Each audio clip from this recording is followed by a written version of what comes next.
have happened. Jameson, we're kicking things off. We're finally getting underway with our grand finals. What a way to do it here on Lijiang Tower. We saw Runaway.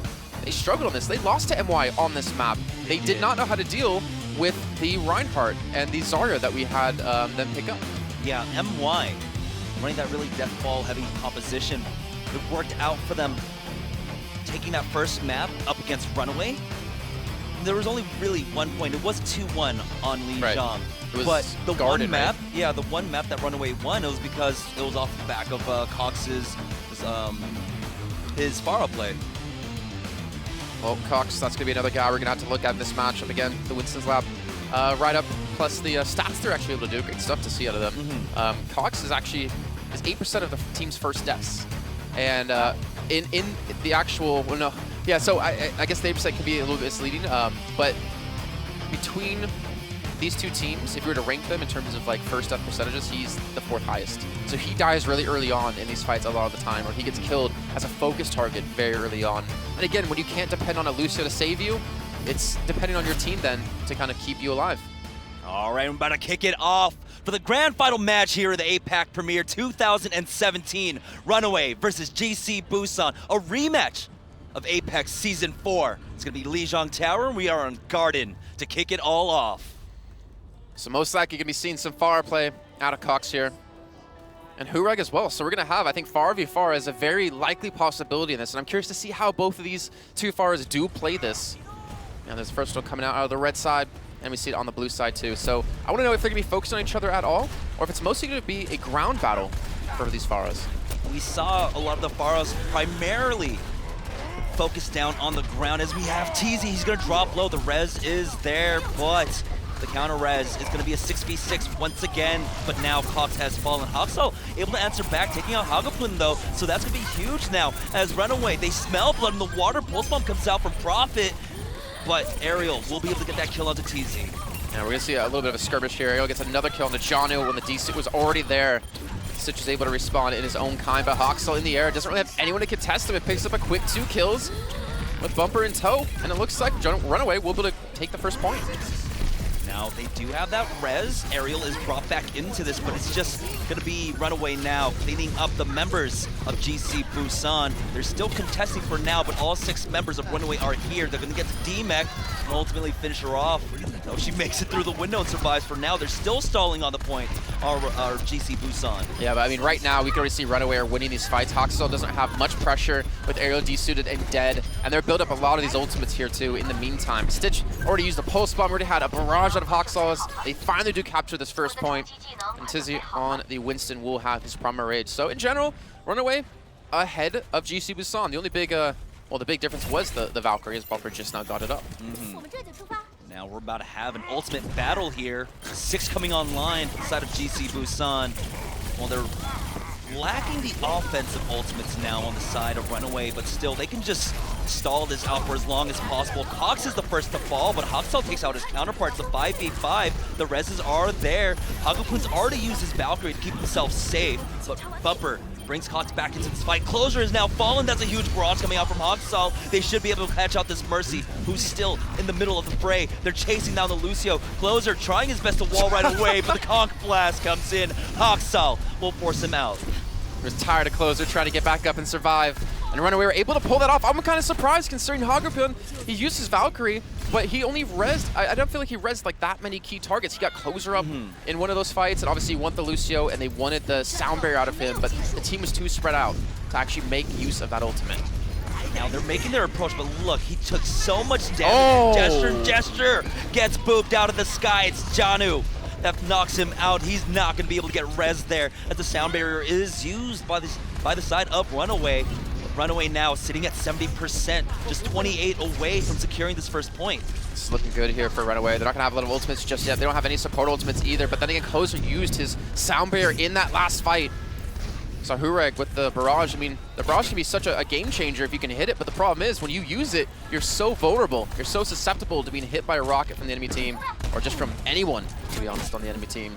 90%. They have to get onto the point very shortly. It's going to be Prophet coming in from White Halls just to touch it, make sure that he's contesting, but he's already spotted out here, has to use his recall now, so he's lacking that in the TVT. TZ takes out his counterpart, forcing Hagapun to come in for the res, and that puts him in a vulnerable spot as the barrage comes out on top of him. Oxal now with the double kill. Bumper brings back Cox, and they have full force here. Do Runaway as they are just cleaning up the members of GC Busan. They've come up to play here. They've shown up Runaway with the initial start, 100-0, Jamerson. That could not have been any better for them, having full control the entire time, and Hoxall on that Pharah playing superbly. And Tizzy looking like he didn't drop a beat when he didn't get to play much yesterday. We saw before that Runaway would rely upon Cox to swap off onto a Soldier 76 or the Pharah for them, but Hoxall has picked it up. We've seen Genjis in the past do this. Shadowburn comes to mind, where he's an amazing world-class Genji, but he's also just as deadly with that Pharah, and now Hoxall is putting his name in the ring for just... for one of the best Pharahs in Korea. One of the best projectiles. Yeah. There you go. Yeah. We do see a little bit of a difference between the two teams. GC Busan not going to be running Mercy, but they're going to have the Discord advantage. So again, this is where Tizzy is going to have the pressure, especially with the double hit scan they're running with the Soldier and the Tracer. Tizzy not having a ton of experience on this patch recently, and he's already had a tough time on Winston already in this tournament. But with Discord Orbs, he's going to have even more of a difficult time. They have to actually switch though, so they're going to have the Mercy instead. Janu, he's the first one to get demeched here, and so now that's a huge boon to the offense as Ariel trying his best to focus down this Lucio, and Cox will fall. The micro missile is just doing so much damage. Stinch answers in kind as the res comes out, but Bumper, he was vulnerable to that, so he'll fall to Hurag now. It's going to be man advantage for Runaway as Stitch and Hoxall are just coming alive. Yeah, they're not dying, no pressure on them. Playing extremely well. They're going to get the initial capture. Kozer, he's on the Mercy, but he used the Lucio speed boost to get him out in time to fight, so they can match them head-to-head. They need their double hit scan to be able to get towards that front line and not be funneled into that choke point against a Pharah. But retaking this Hurag is going to have a very difficult time. He's going to have to somehow get a position where he can hit Hoxall. Someone is on the point right now. They did contest. They need to get on there. There we have it. Hoxall comes in. What another barrage. He spots out the Mercy. It's Cox who finishes him off with a punch to the face. And Hoxall now free to just light up the entirety of GC Busan. 25% on the board for them. These two teams did play Nepal as their control map in Apex Grand Finals, and that was the only control map they actually did play. But GC Busan won that 2-1. Currently, it's not looking like they've really come prepared for Lijiang Tower. Runaway are just completely controlling this entire match. Prophet trying to go on for the flank, but there's just too many people there. Runaway have backed off and have let GC Busan take the courtyard. So now Hurek has the opportunity to get in a good position. He also could go for a visor, a flanking visor potentially. And they're going to have a Transcendence to match with. Prophet really trying to take this 1v1 up against Stitch now on the Tracer battle. It's going to be TZ taking out Hagapun first, and that is huge. He has the Transcendence. Will Closer come in? He's got the double res with the Valkyrie. Hagapun instantly pops that, and it's going to be Prophet that gets killed onto Janu, who gets the res now. Tactical visor out for Hureg, but he hasn't found much off of it. Bumper has gone down now. Hureg just forcing back Runaway. Yeah, it looks like GC Busan are going to take this. The Transcendence just so much stronger than a sound barrier when it comes to support ultimates. No one can really die through that unless you're able to focus your entire team with a simultaneous hit onto something. So they commit basically everything into that fight. They have what? Self-destruct, that's it. That's all the thing that's left for them. And Runaway are building up towards another barrage, which they just got online, and they also have a self-destruct for themselves. For the first time on this map, GC Busan have secured the points, but that's a great Helix Rocket kill onto Stitch. Bumper not going to go for that res. Already losing down TZ. He's going to have to reset with his team.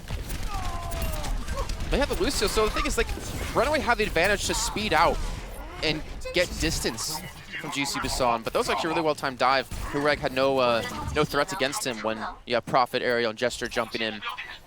So Runaway either try that right side again, or maybe go in through White Halls, but fighting in the close quarters, I don't know if that's going to work out. And Hoxall has switched, Jamerson. He's over onto Genji. So Hureg's going to have a lot more pressure on him now, and you have another hero that can dive in and close this distance that you're going to need to. Already in the back line is Prophet, but Janu is there. Defense matrix that up. Gesture with the Primal Rage finds the double kill onto both supports. Now GC Busan, it looks like they've woken up. Yeah, they've locked him. completely here, and they have now double support ultimates coming up. Cox switching over to the Zenyatta off the Lucio, only 20% on his Transcendence. I don't know if he's going to have the time to actually build up towards this unless he somehow hits some ridiculous shots. 70% counting, and just as we talked about ridiculous shots, he catches Prophet in the dome. And the res, I don't know if it's going to be there. I don't know if they can even afford to throw anyone to res him up. It's way too far. You can't. You're too vulnerable as a Mercy. Even if you do try, he's going to go for it. He pops the Valkyrie now, and so that's going to have the AoE heals on the side of GC Busan as Hurek tries his best to get in with that tactical visor, but he gets shut down by Hawkfell now. He does receive that res, but Stitch is laying in wait, just pumping out the damage onto him. He's on the lurk. He wants to chase after him. Hurek, he's going to get bopped off. No, he somehow survives that, even though the Winston Primal Rage batted him away from the points. With that, the 94 to 90% now, it's in favor of Runaway. And as I was talking about Cox, only 20% on his ultimate, he built up a Transcendence in that fight and used it. This man is insane when it comes to Zenyatta. And they have a Blade, they have a Pulse Bomb, there's no Transcendence to stop this. Runaway on the cusp of taking this first map here. Prophet made a mad dash for the point, he drops low, but there's the Blade out for Hawkstall. He's deflecting now, but he will get the kill. He's got the reset, but Hagapun. He answers in kind. Closer able to bring Gesture back into this, but Stitch with the one clip, he will fall for his efforts there, but Bumper bring back TZ now. We'll see, it is going to be the man advantage now for GC Busan as the Pulse Bomb comes back in. Prophet finishing off TZ as Janu is facing down that Mercy. He wants that kill, but Prophet now trying to get the DMAC. They're actually contesting the point. No, finally, GC Busan will turn it around, but without a Mercy there, with Bumper coming back in, they're not going to have the res advantage. But Prophet, how is this man not dying? He's been staying alive, keeping this point in their grasp. Runaway, what ultimates do they have? They have nothing really coming up anytime soon. Even Cox has switched to Soldier now. Janu almost got pushed off there by the Primal Rage, but they've already got the 2 kills. Ariel and Prophet are gone. Closer needs to stay alive. He almost has his Valkyrie. He can get a secondary res off Hurek. Able to get the DMAC onto Janu now, but still, they're fighting back and forth. It's a 6v4 now until that Pulse Bomb comes out. Stitch trying to keep his team on his back now as Hawkstall is chasing down the Mercy in the back, but Hurek with another tactical visor picks up 2. That's going to be a third, and now we're going to a third map. GC Busan, Prophet in particular, ridiculous play out of that man.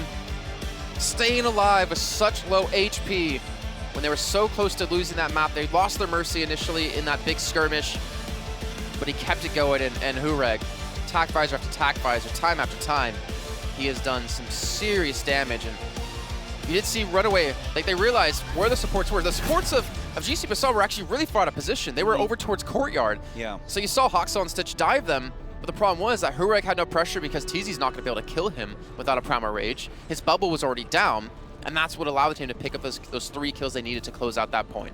Control is going to be the final point here on Lijiang Tower, and take a look at this. Triple tank coming out, but because TZ is in for the side of Runaway, they're not going to have a Reinhardt here. Stitch should be able to deal with the shield on the side of GC Busan, though. He can try, but there's Ana for Runaway, which helps alleviate the pressure of not having a Reinhardt a little bit in terms of the amount of damage you're going to take and keeping Hawkstall alive. We talked about this yesterday with Late Young having an Ana and Hawkstall not. Runaway haven't made an adaptation here, and Stitch opens things up with a kill and a gesture.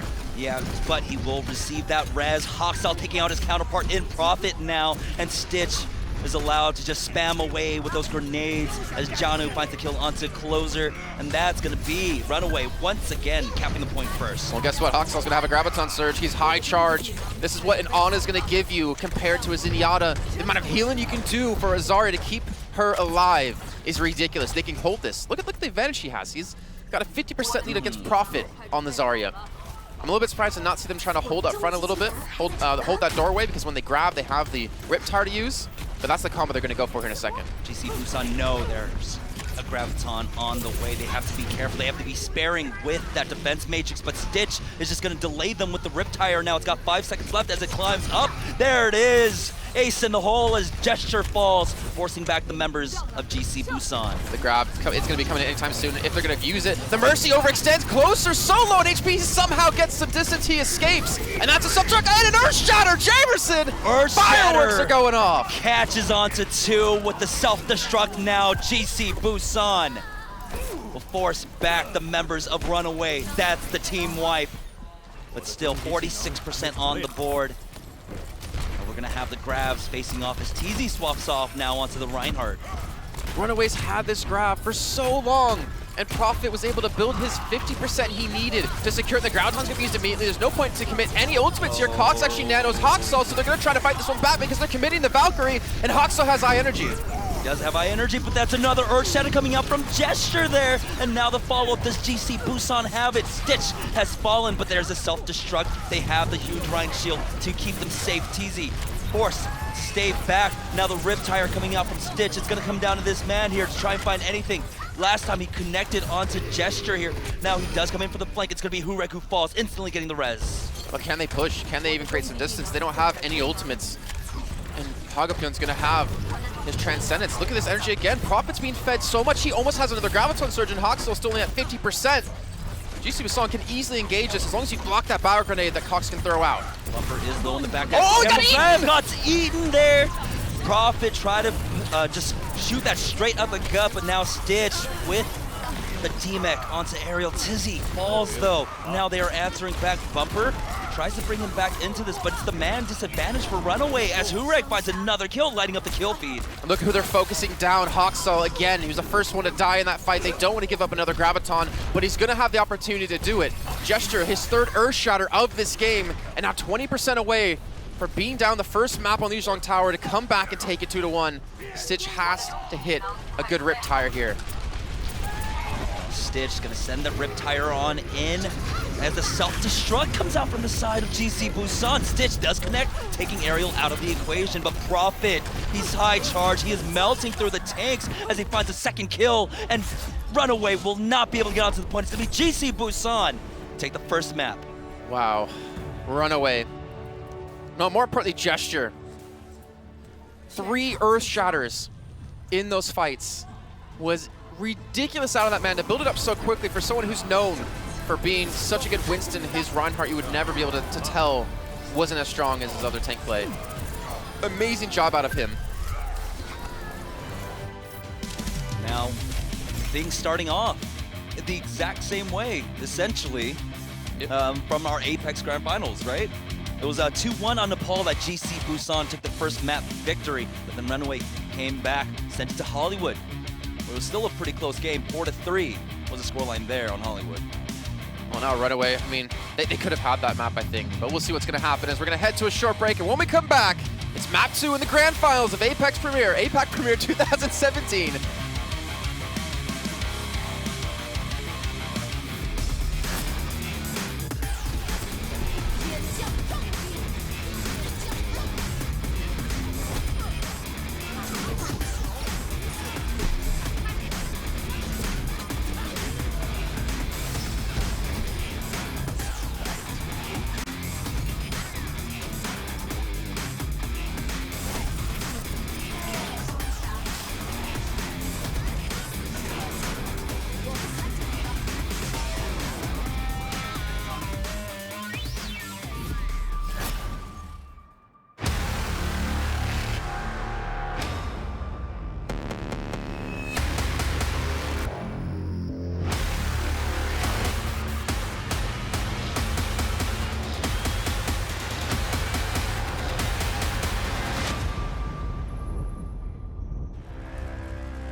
历史属于王者。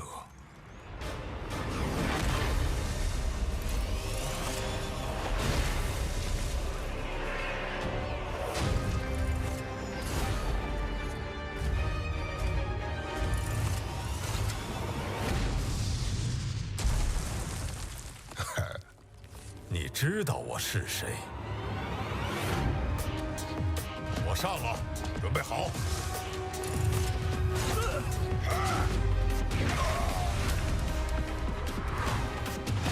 乖乖躺着别动。50秒，又少了一个。毁天灭地，还没受够。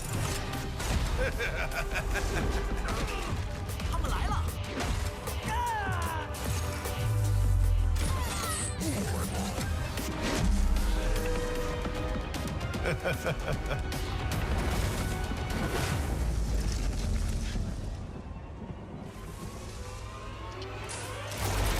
回来的感觉真好。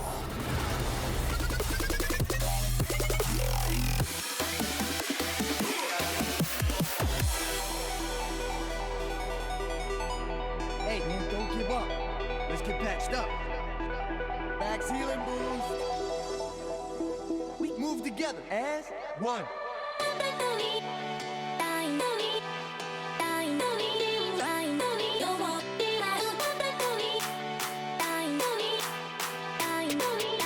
Oh, feel that healing beat.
好的，这里是守望先锋泛亚太超级锦标赛总决赛的直播现场，我是主持人妮娜。今天我们的演播室可以说是星光熠熠了，因为我们请来了我们暴走大事件的主持人王尼玛来到我们的现场，我们欢迎王尼玛。哈哈，各位小伙伴大家好，我是王尼玛，欢迎来到 APAC 总决赛的现场，谢谢。哇，还是那个熟悉的声音，因为我本人真的是你的粉丝，所以我今天我整个超紧张的。啊，不用紧张，我的粉丝全是00后。全是，哎呀，太好，太 nice 了。那今天来到我们现场，感觉怎么样？非常的激动啊！我刚刚在后台看直播画面，啊，我觉得我的头套第一次准确的表达了我的情绪。啊，是。那今天来到我们现场，你的刚刚的感觉是比较刺激的嘛？那我想问你，平时在私底下玩守望先锋哪个英雄比较多呢？啊，我是一个非常资深的守望先锋玩家啊。哦。我特别喜欢玩半藏和黑百合，对。半藏和黑百合，那我能弱弱的问一下，你到底资深在哪里？有多少分呢？我从2100分定级完，苦苦的打了很久之后，现在昨天晚上是1884。是，1884。这是我这个实力的积累，一点水都不掺的啊。你是讲认真的吗？1800多分哦。1884，我本来是看了这个8强的这个比赛之后，觉得自己有所领悟，然后就去网吧开了个黑，就掉了200分。所以我觉得这个游戏还是挺有毒的啊。还是对我们这个王尼玛太残忍了一点。那我想请问一下，平时你跟比如说铁柱啊、全蛋啊他们开黑吗？我在培训他们。你培训他们？我准备开一个这个暴漫天坑组去直播，不知道有没有人看啊？不知道有没有看？好的，我先问一下，我知道暴走大事件，我们特别的格外的注意这个质量和内容。那你作为他的这个主持人，你有没有想过我们接下来有没有什么安排，对于我们守望先锋为主要内容呢？有的，下个月已经在筹备拍一个小的短片，就是拍一个同人的这个视频。同人的视频。对，但是铁柱和全蛋在争抢76这个位置上打得不可开交。他们俩。那你准备演什么呢？我肯定是演托比昂啊，人设是一样的嘛，2头身对吧？2头啊，还有大肚子。那你应该演路霸啦。反正太开心了，我们暴走大事件还是要以守望先锋为这个前提，然后录制一些节目。那今天我知道你来到现场，也不仅仅是来做一个观看的一个嘉宾的，也是要登上我们的解说席位的，是你的解说首秀。怎么样？现在紧张吗？有这样的事情吗？啊？你不知道吗？我本来是打算前几天买张票进来的，但是好像你们总监骗我说可以请我过来看，而且给我个非常好的观看位。是。我想着省点钱就来了，结果我的位置就是在解说台上啊，我也非常懵逼，现在。非常的蒙圈。非常懵。那你准备好了吗？我并没有，没事，待会就对，我会捧着2位解说就好了。我其实有点担心，待会儿在解说台上会不会就是我那个框不下你，毕竟还有逍遥。没事的，我有表情啊，好，表情就够了。有表情就够了。对。好的，我们再次感谢王尼玛接受到我的采访。待会儿我们还有精彩的第2场比赛，那待会儿要期待你的解说首秀喽。谢谢。好，谢谢，再次感谢王尼玛。我们待会儿还有精彩的比赛，大家千万不要错过。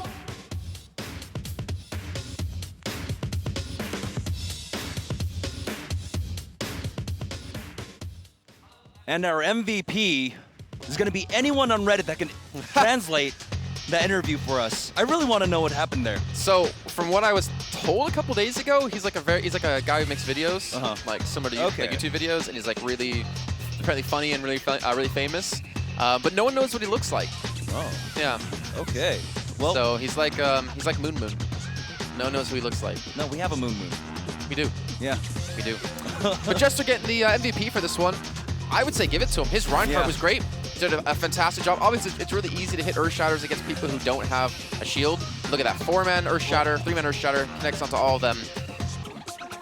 He's not phased whatsoever. He's like, completely nonplussed about it. He just stared into the soul of me, and it shook me. Yeah, it shook you. Well, shook. He shook the ground. Earth Shatter time and time again. We saw after that Earth Shatter, they were able to just push forward and play that choke point on control, where Runaway, they're trying to funnel in, but because of that triple tank setup, because of the D.Va, because of the Zarya, Gesture once again is able to swing, and I think within the span of about 20-30 seconds, he got it really quickly, yeah. I mean, it helps when you have an Ana on the team to heal you up too. Yeah. Like, Ana is Reinhardt's best friend, just like Zarya.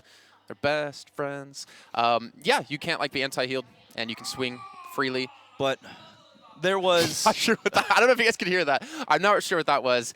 But I am pretty sure, though, from what I can see on our screens, what map we're going to, we're going to have a substitute for Runaway.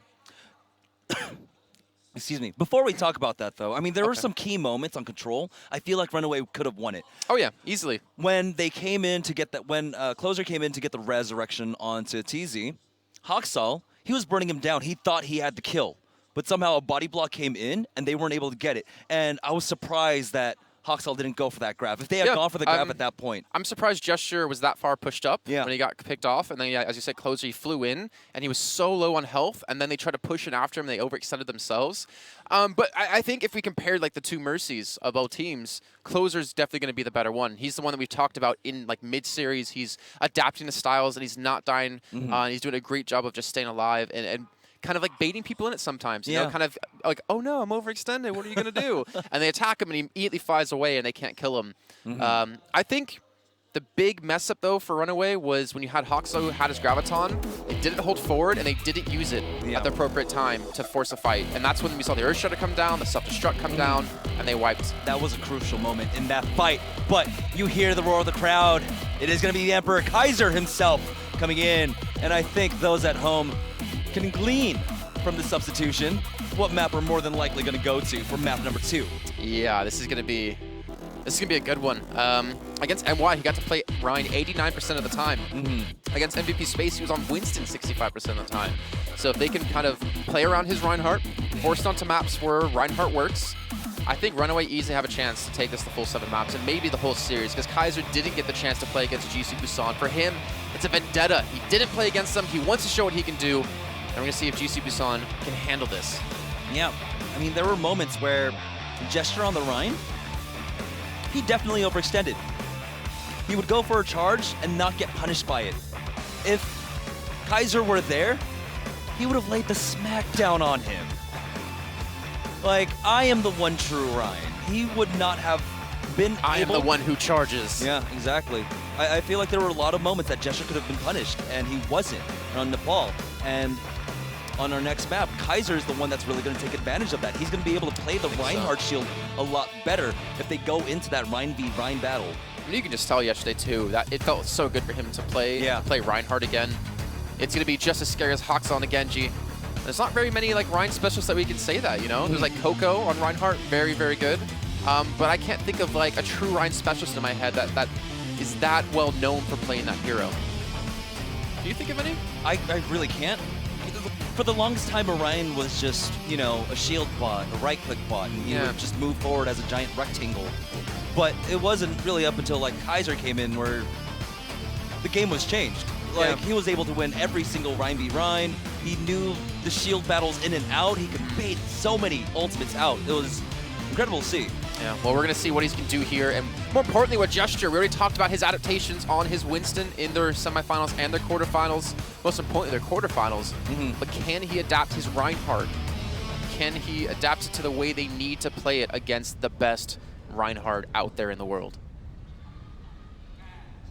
We do have the Runaway fan club here in our second map of the day, second map of the grand finals of APAC Premier 2017 between Runaway and GC Busan. It's going to be on King's Row, where they took MY to just put on a clinic. Well, they got shut down really hard on first point, let's be honest. MY with the Bastion and the triple support comp. But after that, once they got into second phase, it did not matter at all, and we're going to see it again. Runaway doing something we saw before on Temple of Anubis, right in Haksal and Torbjorn, and Kaiser will be on Orisa. So the Orisa has come out before, not in this matchup quite yet, so that's the first time we get to see it. Cox on the high ground here with that McCree, the solo support, so they're able to just dish out so much damage. Hureg will fall. Now Ariel, though, does chase him down. It's going to be a 1-for-1 exchange. Hagopun finds the kill onto Haksal. Yeah, you can see the way Runaway are holding, sitting on the high ground, having the McCree at one window, the Torbjorn at the other window, but they're so far spread that you can't get any healing, you can't get any backup. The Halt has come in to pull them together, but Prophet, he's got high energy, and he's not having too much pressure towards him. This Riptire is going to try to stall for a little bit of time, but to be honest, it's not really going to get many kills, or shouldn't. Yeah, they got taken out by Hagopun right now. They are just trying to stall this out, but Hureg finally able to get the kill on that Bastion. Surprising up against triple tank, or a double tank, that he's only got 25%. So this is where it's going to be hard for Runaway to adapt their composition. If GC Busan want to switch Hureg off of the Bastion, Runaway cannot switch compositions anymore to deal with it because they've already come back from spawn and they're trying to hold this doorway. So with Hureg going over now to Pharah, Runaway has no responses. They have no answer to a Pharah. But then again, yesterday they went up against MY when we saw the Pharah being used. They would take a lot of damage, but they would still win the ground battles. We'll see if Gesture, or excuse me, if Stitch can deal with Hureg in the sky. It's going to be the primary DPS dealer, is the only DPS dealer on their side. It's going to be the Transcendence coming out. A huge Shatter came out from Gesture there. And instantly they pounce on the side of GC Busan. Janu just trying to stall out the point for as long as possible, but he will fall, and that's going to be the team wipe. All right, it's not a good start for Runaway at all. Again, they had to change Haksal from Torbjorn over to Zarya, so there's no chance for Graviton. Now Prophet's going to have his own grab. They also have a self-destruct to throw into the mix here. This is going to be deadly, actually. Yeah, Stitch I is swapped off. don't see Busan really making their way, I don't really see Runaway making their way to contest too easily. You have to hope that maybe Janu can eat the grab. There's the grab. Here comes the self-destruct. The bigger bang only connects onto Stitch. But they do get the D-Mech as Bumper tries to get them back into this. It's going to be the double res. The Valkyrie is committed into it, but they haven't lost anyone on the side of GC Busan. Well, Closer will go down, and Kaiser will get a kill on a Gesture, so they're actually fighting back, but I think GC Busan just have enough kills themselves, not to mention the barrage to come through, and they will take the second point. And this snowball that's happening is all due to the composition that Runaway started things off with. They had the Orisa, they had the Torbjorn, but then Kaiser had no way of ever matching up against Gesture in terms of ultimate percentage. So their shooter was there earlier for Gesture, which he got, I think, ahead of Kaiser's shield and slammed down on second point. And Runaway are constantly fighting out on the back foot. Hureg swapping off onto the Widowmaker. Almost got the kill. I could hear the punch there. Cox. Now, the high ground being contested. He's going to repel back in. Will he land any of these shots, though? Charge came out. There's the Earthshatter. Does not connect out from Gesture this time. It's Janu coming in. That's the three-man self-destruct. And they needed that. They so needed something to hold this pressure, and they do it off the back of a blocked Earthshatter to Kaiser and the self-destruct out of Janu. Now Haksal, he has the opportunity with his own Graviton to win themselves another fight. Runaway does not have Ana, though. And the Transcendence out of Hagopyeon can completely mitigate this entire ultimate that might come through. So we might see like a grab and an Earthshadow to follow up with after, once the grab's about to finish, because that way the Transcendence won't be able to protect you. Or they just use a Deadeye. Grab comes out, Kaiser goes in for the charge, gets rid of the shield. That's gonna allow him to get a two-man Deadeye. Stitch on this McCree, we've seen him so far doing a standout job on it. And let's see how now Kaiser deals with a shatter here. Yeah, Stitch, his McCree's been great, and we already knew he had a good McCree and a good Junkrat, but he's just really showing this is another hero that he's added to his repertoire of heroes and he can play. Hurek, though, on the Widow hasn't been too effective. I think Runaway played really smart here by sitting behind the shield really well, and there's no real way to burst it down for GC Busan. There's no Roadhog, there's no Junkrat, there's no Reaper, but now Hurek gets himself free. He gets on the high ground, and he can attack the back line. Graviton Surge comes out, the first kill. It's going to be Kaiser falling, the bigger bang is going to be used. And they've lost 3 members as they try to res back into this, but GC Busan are going to chase them all the way to spawn. Haksal will go down as Hurek connects with that shot. Oh, they're trying to get the kill on the bumper, but he does escape. Kaiser charges back out towards his death. The payload's being contested for now, but to be honest, I think Runaway are just running out of men.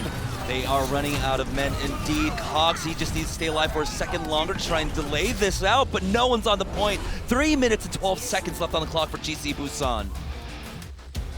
So Jamerson, we didn't get to touch on this, or we didn't really get to talk about it in our predictions for the series. And I think something I'm kind of agreeing on in my head is the series is either going to be extremely close or it's going to be a stomp. And that doesn't sound like a very John Madden thing to say. It's like, oh yeah, of course it's going to be one of those. But I don't think that if GC Busan keep playing like this, that they're going to drop the map. There's a potential for a 4-0 here in Runaway. They're the ones that have to come up with a new plan. Yeah, they looked weaker on this new meta, this new patch. Kaiser's looked only stronger when he's been allowed to play. But that first point defense caused them to lose second point. It was a giant snowball. There was there was almost no way they could have stopped that. Yeah, maybe block the Earth Shatter, but with the way Gesture jumped around the corner, I don't think Kaiser could have blocked it. And they cost them first and second. Even the way they were holding first point was really awkward with having Torber in one of the windows, McCree in one of the windows. It's like Ariel's like, okay, well, McCree won't 1v1 me, a Torber won't 1v1 me, and he just flies up, gets a kill, and there's no chance to get a res there. It is definitely a double-edged sword when you run that Torbrisa, and then also the solo healer, Cox on McCree. As you do move into Streets phase, they have to swap off onto 3 separate heroes. Cox back onto the Zenyatta, Kaiser onto the Reinhardt, and then Stitch having to swap over because, well, the Junkrat really didn't work, and especially in Streets phase. And it actually almost worked too, the Junkrat pick in particular I'm talking about, because he actually destroyed Jester's shield really quickly. But he was being spammed down. I think, I was surprised to see Kaiser's Orisa shield just get blown up so quickly where Stitch was holding. But we're going to see Runaway attack now. And it looks like they want to run triple tank as well. They're not going to be running a Ana into this. And GC Busan are even thinking about using an Orisa. But they're going to switch over to Reinhardt, and they're going to run triple tank themselves. So with the Soldier, I'd imagine Hureg's going to sit high ground. He's going to sit away from the rest of his team to try to bait in Janu, or he can run away and stay alive. And I think that's the big problem that Runaway now has to kind of compete with. They don't really have anyone who can get up there except maybe Janu. Triple tank versus triple tank. It's Cox that starts it all off. Prophet has fallen, getting the instant res, but Cox finds the second kill, taking out Closer now. It's a 5v6 in favor of Runaway here, but they have just lost Stitch. Again, a lot of commitment over towards Cox with these reses throughout the entirety of this tournament. Kaiser knocked into the air, and Hureg is not being stopped. He's just getting so much free damage off. Finally, there's going to be a fire shift that comes his way, but he already has 70% on his TAC visor. This is going to be dangerous now. Bumper was able to get out of dodge there, running into Hotel. Still, Prophet going to shut down Cox, and they're going to delay this next push. Now Hureg actually very low in health now, down to 80. He's constantly being spammed away by Stitch, and occasionally a shot out of Cox. A Transcendence coming out of Hockey Pit. I'm not sure exactly why, but they want to kill Haksal since he is high charge. He is high charge, and they're even to go ahead and use that tactical visor as Bumper tries to come in for the res. Haksal will fall for a second time as Hagapun takes him out with the Orbs of Destruction. Counter Trance going to be pushing, helping them push it. Kaiser getting over for the charge, but he's discorded. He's being focused down. Ariel's going to get the kill. Even a Graviton being invested in a Prophet as he pulls all of them together with max energy and quickly cleans up Runaway. 2 minutes and 30 seconds to go here for Runaway to have any progress. They've gotten to the point maybe once, but they died immediately after. I don't agree with that trance coming out from Cox. I'm not too sure what they were expecting. Kaiser will have the Earth Shadow for this next fight, along with that self-destruct. So if they combo those, maybe this will open up the defense. I think Jester's playing this so smart too, not letting his shield get spammed too hard. Oh, wow. Ariel finds a perfect self-destruct. Once again, Cox and Bumper have fallen, and now Runaway, they're running out of time. 2 minutes left on the clock for them. I They have stored a lot of ultimates though. At least they have these big 4. I think they're going to use maybe like the Riptire to be like the engagement. Maybe try to like look to get it around or on the high ground, especially if GC Busan stay this far pushed up. But Runaway just keep losing men. Prophet just spamming right clicks all day. Is already 50% towards his next Graviton. He's looking to spam onto Janu to build up even quicker. And Runaway, yeah, you have all the ultimates in the world to work with, but if you keep losing people before you can even push in, then good luck making any progress. Yeah, with those picks, they burned away another 30 seconds. Now they are making their approach here. Our Runaway. Oh, he got eaten Graviton again! gets eaten. Haksal not able to connect with it. The Transcendence is out from Hagapun, though. They still have 2 more ultimates in the bag for the side of Runaway. It's going to be the self-destruct used by Janu just to get his mech back, but he falls to Aerial, and now Runaway down to 1 minute and 10 seconds. And Prophet has another Graviton to go. This man with the highest KDA in Apex, I think he's been maintaining it through here, especially on the Zarya. And again, Runaway didn't really have much to focus him down. You had only like a Junkrat to spam away, and now Runaway going to be switching off to different heroes. They have a Genji and a Tracer. Kaiser, he had the Earth Shatter. He hadn't been able to use it. Graviton Surge comes out. It connects onto everyone, and it's just a bloodbath for GC Busan. Runaway have no response to this at all. Cox is trying to build it towards the Transcendence. Bumper will have his Valkyrie. So at least Runaway can be kind of happy that GC Busan did commit the self-destruct and the Graviton there, but still is Earth Shatter ready for Gesture. There's nothing on Runaway to block this. They're going to try to go for full dive here, switching things up in the last few seconds against GC Busan, and they have been able to get some progress here. They had Hagapun killed, and they're looking to push, but the Earth Shatter has come down. Earth Shatter does come out, but the Transcendence is there to keep him alive for now. Hureg with another tactical visor, but now he's getting dove upon. It's going to be Stitch that finishes him off. Bumper brings back Haksal, but still Aerial is alive, and he is killing as Gesture takes out Kaiser now. It's going to be a 5v5 on the point, but they are starting to lose bodies as Cox falls. Bumper is still alive, and it is Haksal once again, the Genji extraordinaire himself, picking up 2 kills on both takes. Prophet, he's got the Graviton Surge. He's going to come in from behind. He sends it in, and it's Bumper that he catches. He'll get the kill, but Stitch answers right on back. And just in the nick of time, Runaway, they will cap point A. That was way too close, though. Prophet was almost able to turn that around, and such a scrappy fight for Runaway.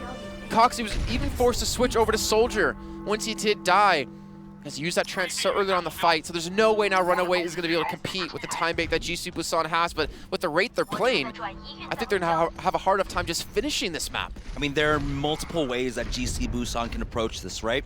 They can just try and stall the point, whittle away at Runaway's time, and even if they complete it in overtime, GC Busan, they're going to have 3 minutes and 12 seconds to capture a third. It's a very good point, Jamerson. But Runaway, they're not thinking about the second half, I guess. They're looking at just trying to finish the map here. Kaiser does get dropped when he pushes in, but Studge with a great pulse bomb connects onto 2. Prophet's gonna be brought back to life. No Graviton for him anytime soon, but Haksal with 0 pressure onto him has another blade ready to go. Now, without a secondary res, they can't really fight back into this. Prophet will fall as Haksal is now getting the dash resets. Hureg still left alive on the stairs. He is gonna have the flank. Now he's getting chased down by Kaiser, and he runs into the rest of Runaway. So one thing GC Busan did really well against Runaway in Apex in the Grand Finals, but they caught the dive so perfectly. The difference now is that they don't have the Lucio to speed themselves away to escape the dive, so it's a lot harder for GC Busan to position themselves in that position to actually catch it. GC Busan just trying to stall out the point. Transcendence will come out from Hagapun here. They're fighting back into this, but there's no real damage coming across onto the side of Runaway. It's going to be the blade once again coming out from Haksal as he's trying to focus down the Zarya who's standing on her head. They're going to exchange lives, but it's the res coming out from both sides. Man advantage now on the side, on the favor of Runaway. They've got the kill. They're pushing forward. Closer, bringing back Hagapun. He had to commit the Valkyrie. Both sides committing the Valkyrie now, but no one's on the point. And Runaway, they will secure second, moving on to third. All right, that was actually really quick. They didn't get held up at all in the second phase, and now looking towards third. What are they going to have? Hureg is still on the Soldier, and he's still sitting very far back. Runaway have no response to really deal with him. They're just hoping to kill the front line, but there's the switch coming in. Gesture getting off the Reinhardt, over to Winston, and Hureg going over to the Tracer. So pretty much exact same compositions going between the two teams, except GC Busan have the Graviton and the triple tank. And it was Prophet's Graviton on third here during their offense that allowed them to just snowball forward. There's the Graviton Surge. They got 2 kills now. Bumper has fallen. Closer with the res, bringing Prophet right back into this Runaway. They're trying to reset, but they're getting straggled. All right, so what? James, there's a minute 30 left to go. the chance of them finishing with time left is going to be very, very minimal. So they're looking at a potentially first point hold, the first third hold, if they continue to cap it. But look at Hureg, he's actually played very far pushed up. I wonder if he's going to try to focus down on Cox. If they get this kill onto him without having a Transcendence now up, it's going to be very difficult. And actually holding so far up that they can drop in with a Tracer, they can drop in with Gesture on Winston, and they're going to focus one of these. They're going to focus one of the supports. Look at this. Hoxal already dropping down low. Stitch spots out Hureg here as he's trying to be that pest in the back line, but he's got to be careful. The rest of his team have fallen back now. Look at Prophet, 80% almost on his Graviton again after he used it in this last fight. Runaway need to stop feeding this man's energy. He has 90% now. He's going to have a shield to block the self-destruct. He's going to be at 100 energy here, and that'll be the res finally coming in for Hagopun, and the Graviton has gone down. Graviton has come out, but Cox is there with that Transcendence to keep them alive. Gesture kept alive himself by the Transcendence from Hagopun, but now Runaway pushing forward. They know they have an advantage. Not anymore, as Gesture, who had swapped off onto that Winston with the Primal Rage, gets the kill onto Cox, forcing out the res. Prophet just connecting with a beautiful right click onto Stitch. And he's still building up energy, 40% on his next Graviton already. Ariel's gonna have a self-destruct to throw onto the payload in the last seconds. Hoxal needs a blade, and he needs it now. But Closer has the Valkyrie advantage. They have support ultimates against Runaway. Here we go, Jameson, 3 seconds left. We are now in overtime. Hoxal got the first frag onto Gesture, but Ariel with the self-destruct time and again, connecting onto Bumper, and now they don't have the res. Prophet, he gets the D-Mech, he gets the Graviton Surge. There's a big bang coming up from Janu, though. What was that? How did this man just get a triple kill when GC Busan had a guaranteed fight victory there, a guaranteed map victory? Stitch gets the kill to Closer, and the payload's moving. The payload is progressing, and Kaiser switching over to Reinhardt for the last engagement. Hoxal's blade is going to be key for this victory. Prophet, he's now swapped off onto the Maid. They can't get off the point that. On the side of Runaway. Do not leave the point, Runaway. You need to keep your hopes alive here on King's Row. Hoxal now is the hope with that blade. Got the first kill onto Gesture, and they swapped off onto Lucio to try and contest faster so they don't have the res on the side of GC Busan. Prophet still with this Maid, not able to do much at all, as Janu is just sitting there with the defense matrix, shutting him down now. They're stalling as best they can, as we do have that ice block along with the ball, along with the wall, but Hawks just in the back line dishing out the damage, and Runaway have done it. We are gonna go to a second half. Dear Lord, that could have gone completely differently if Janu didn't hit that 3K with the self-destruct, and GC Busan, I think they were getting 100% cocky at the end. We saw Prophet, sorry, he Gravitoned onto a wall, but high up on the wall. And I point that out because Hureg had his pulse bomb. They had a big bang combo, but because he threw it high into the wall to catch Bumper, there was no chance to combo those two ultimates together. They won the fight anyways, but you can tell the pressure was getting to them. They were definitely getting cocky, assuming that they were going to win this. When Prophet is getting like 3 grabs in the final phase, you know they're feeling that they can take this map, but that confidence was their downfall. And Janu hitting a triple kill to self-destruct allowed them now to potentially pull off a draw. Keep in mind, if they do not get this third, we're going to another hybrid. Another hybrid map, but still, this is an 8-map best of 7. Jamerson, you ready for it? 3 minutes and 12 seconds left on the side for GC Busan, so they have time to spot out basically what the defense is running on Runaway, and then they can make the proper adjustments there. That's why Runaway are in such a terrible position to be in. Stitch is going to be on the Soldier 76 for the defense. They want to have more long-range hit scan. They want the poke to be able to try and deal with what GC Busan running out the gates. Hureg doesn't like what he sees. He's going to swap off from that Pharah. His Prophet will stay with that Junkrat.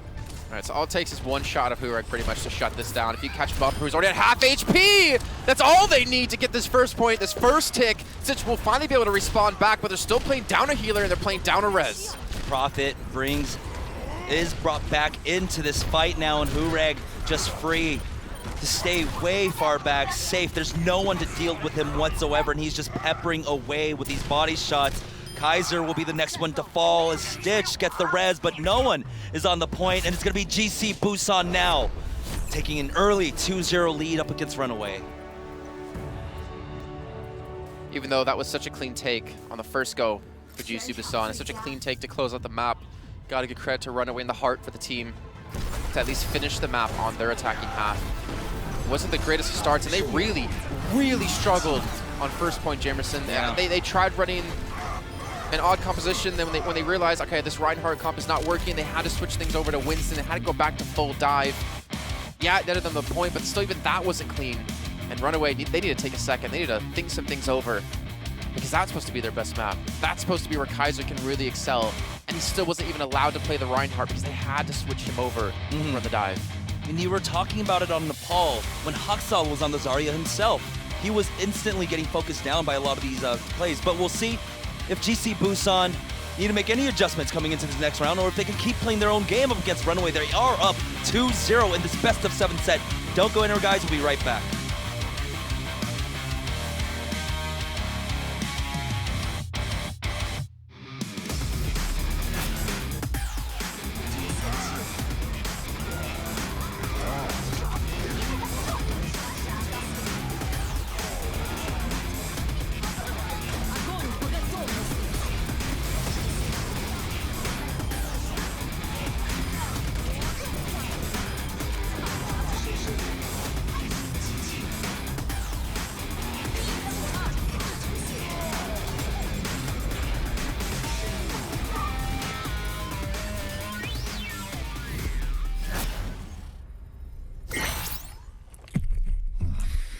开了吗？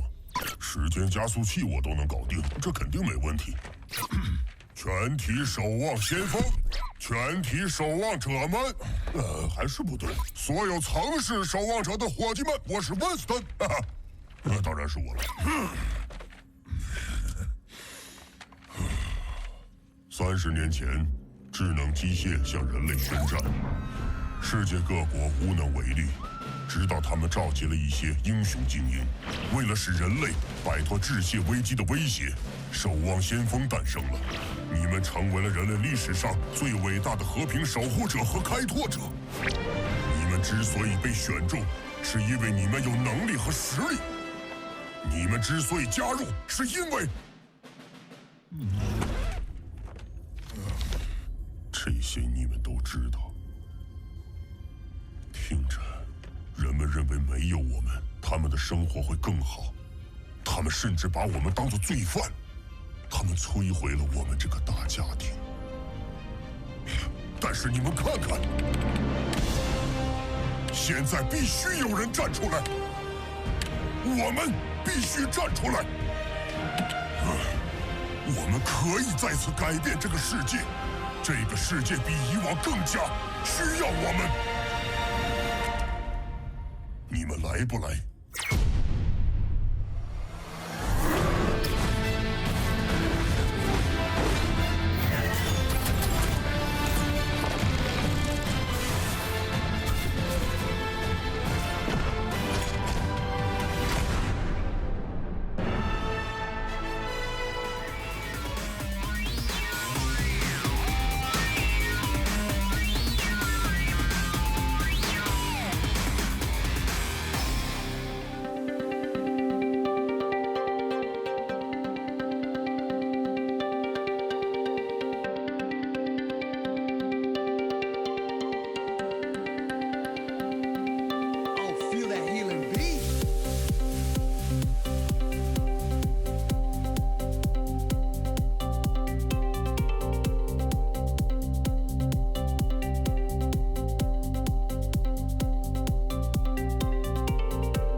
And your MVP for map number 2 in the APAC Premier Grand Finals will be Prophet and his Zarya play. We got to see it on Lijiang. We got to see it again here on Kings Row, and it is deadly. It was insane. It really was. Like, his right-click accuracy and his target focus with the right clicks was ridiculous. Constantly applying pressure to Cox and to Bumper. Definitely earns the MVP for that one in my book. And he had like 3 gravitons in the 3rd phase on defense. So well done. The entirety of the team doing really well. And to give even more praise to Prophet, to do this with Zarya without an Ana makes it even more impressive. Somehow, like, you go into triple tank, you know the Zarya is going to have high energy. It's just how that matchup works. And it was Hoxtal just wasn't able to find anything on the side of Runaway with his. Yeah, I kind of wanted to see someone to deal with Zarya better. Yeah. I still say, like, Zarya, the longer the fight goes on, the stronger she's going to get. That's obvious. But you need someone who can kill her. Yeah. And like a Tracer, unless you're gonna stick a Pulse Bomb, and even then, isn't like a guaranteed kill, or a Genji, it's really hard to kill her. And it's really hard to do the damage you need to punish them for not having an Ana and for running triple tank. And the surprising thing was that point A take. We weren't expecting it. They swapped off compositions on the side of Runaway. Well, Kaiser lost an Earth Shatter, right, you said? Kaiser actually had the Earth Shatter. He wasn't able to use it because they kept trickling in and out, and losing these fights. And all of a sudden, they had 2 minutes. All of a sudden, they have 30 seconds left on the clock. Yeah. And so he had to just swap off on that Reinhardt. You can give up the Earth Shatter, and they went for the traditional dive, and that worked out for them. Surprisingly so, Yeah, but what scares me about that, though, is like going back to a strategy because what you're using doesn't work is a very scary, slippery slope. Because they've already run this comp against this team just last week where they lost 4-3. Yeah. And the plan, obviously, that they had coming into this entire grand final is being thrown by the wayside because the comps that they prepared for this are not working. So to have to kind of switch things like that last second kind of shows that they're not really getting the engagements they want. They're not getting the picks they want. But credit to GC Busan to not let Runaway ever feel comfortable. Yeah, definitely. And we do have to remember, both of these teams, they're coming in 3, maybe 4 days of preparation time on this new patch. But also for Runaway, it's even that more detrimental because they're also learning to replay with Kaiser, replay with Reinhardt in the compositions. So I'm really worrying for Runaway at this point. Yeah, I mean, the thing is, we want to see this go the full series, but if it keeps going this route, I don't know if we're going to see Runaway pull it back. I obviously want to see it, and I would think is we know they can, right? But GC Busan are just playing so damn well. They are. I mean, they're showing so many different heroes here with Prophet going over to the Zarya, and the pressure they're applying without even a Lucia, without even like the speed they need, the aggressive defense they're pulling off is making Runaway feel uncomfortable, and Runaway have not really picked up an answer to that. So I hope for TZ that maybe like he's thinking of like what they could potentially do, because obviously the time we have from the map ending to the next map during the break, they have time to talk things over and hopefully figure out like what's going wrong, what's going right, what can they do to get back in their comfort zone. The real surprising thing about that offense for Runaway on Kings Row is that Hagapun kept starting it off with an initial frag. Right, I believe he took out Prophet and Cox first. Have done that like quite a few times. Like he took out Prophet first. Cox. I was gonna say, I was like, I don't know how Hagapun killed his own Zarya. No, Cox. But you're right. Started off like get the initial frag, and then somehow Runaway wouldn't be able to take that advantage and punish like the Mercy Res is coming in. But we are gonna have a swap off on the side of GC Busan now. Wu Yao coming in. I wonder why, actually. Ariel played really well. I'm not sure why necessarily he's coming in. Maybe he wants to have a shot on the D.Va. We haven't seen him at all this entire tournament because he's been on the sideline as a substitute. I don't know, Jamerson, do you have any ideas? I actually have no ideas why they would switch him in when Ariel's been playing perfectly. Yeah, I had no issues whatsoever with Ariel either, but I think what they're realizing is that Runaway, they might be on tilt.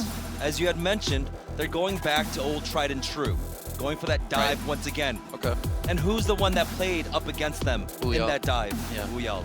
Maybe that's it. I wonder how much time he's had to really learn the new D.Va. I mean, Ariel securing more kills than Hureg from the stats of their last matches, not Apex, but within this tournament, is as a true testament to what you can do with the new D.Vas. So we're going to see what he can pull off. Maybe this is also like a confidence thing, right? Maybe get in the heads of Runaway. Hey, we can throw in a sub when we don't even need to and still beat you. So this was Runaway's map. We're in Temple of Anubis. Now we saw the swap coming out from GC Busan, but Runaway, they still have Kaiser in here. And as we go to Assault, Horizon was still on that list. Yeah. Would you have rather them taken to Horizon or here on Anubis with Kaiser in? I think there's two ways to look at it. I think Horizon would definitely suit like a triple DPS or a triple tank setup with the Reinhardt for attack, but also Runaway will probably feel more comfortable against GC Busan because they played against them on Temple of Anubis last week, so they'll have more of like a good feeling for them. I think you can still run the Reinhardt here.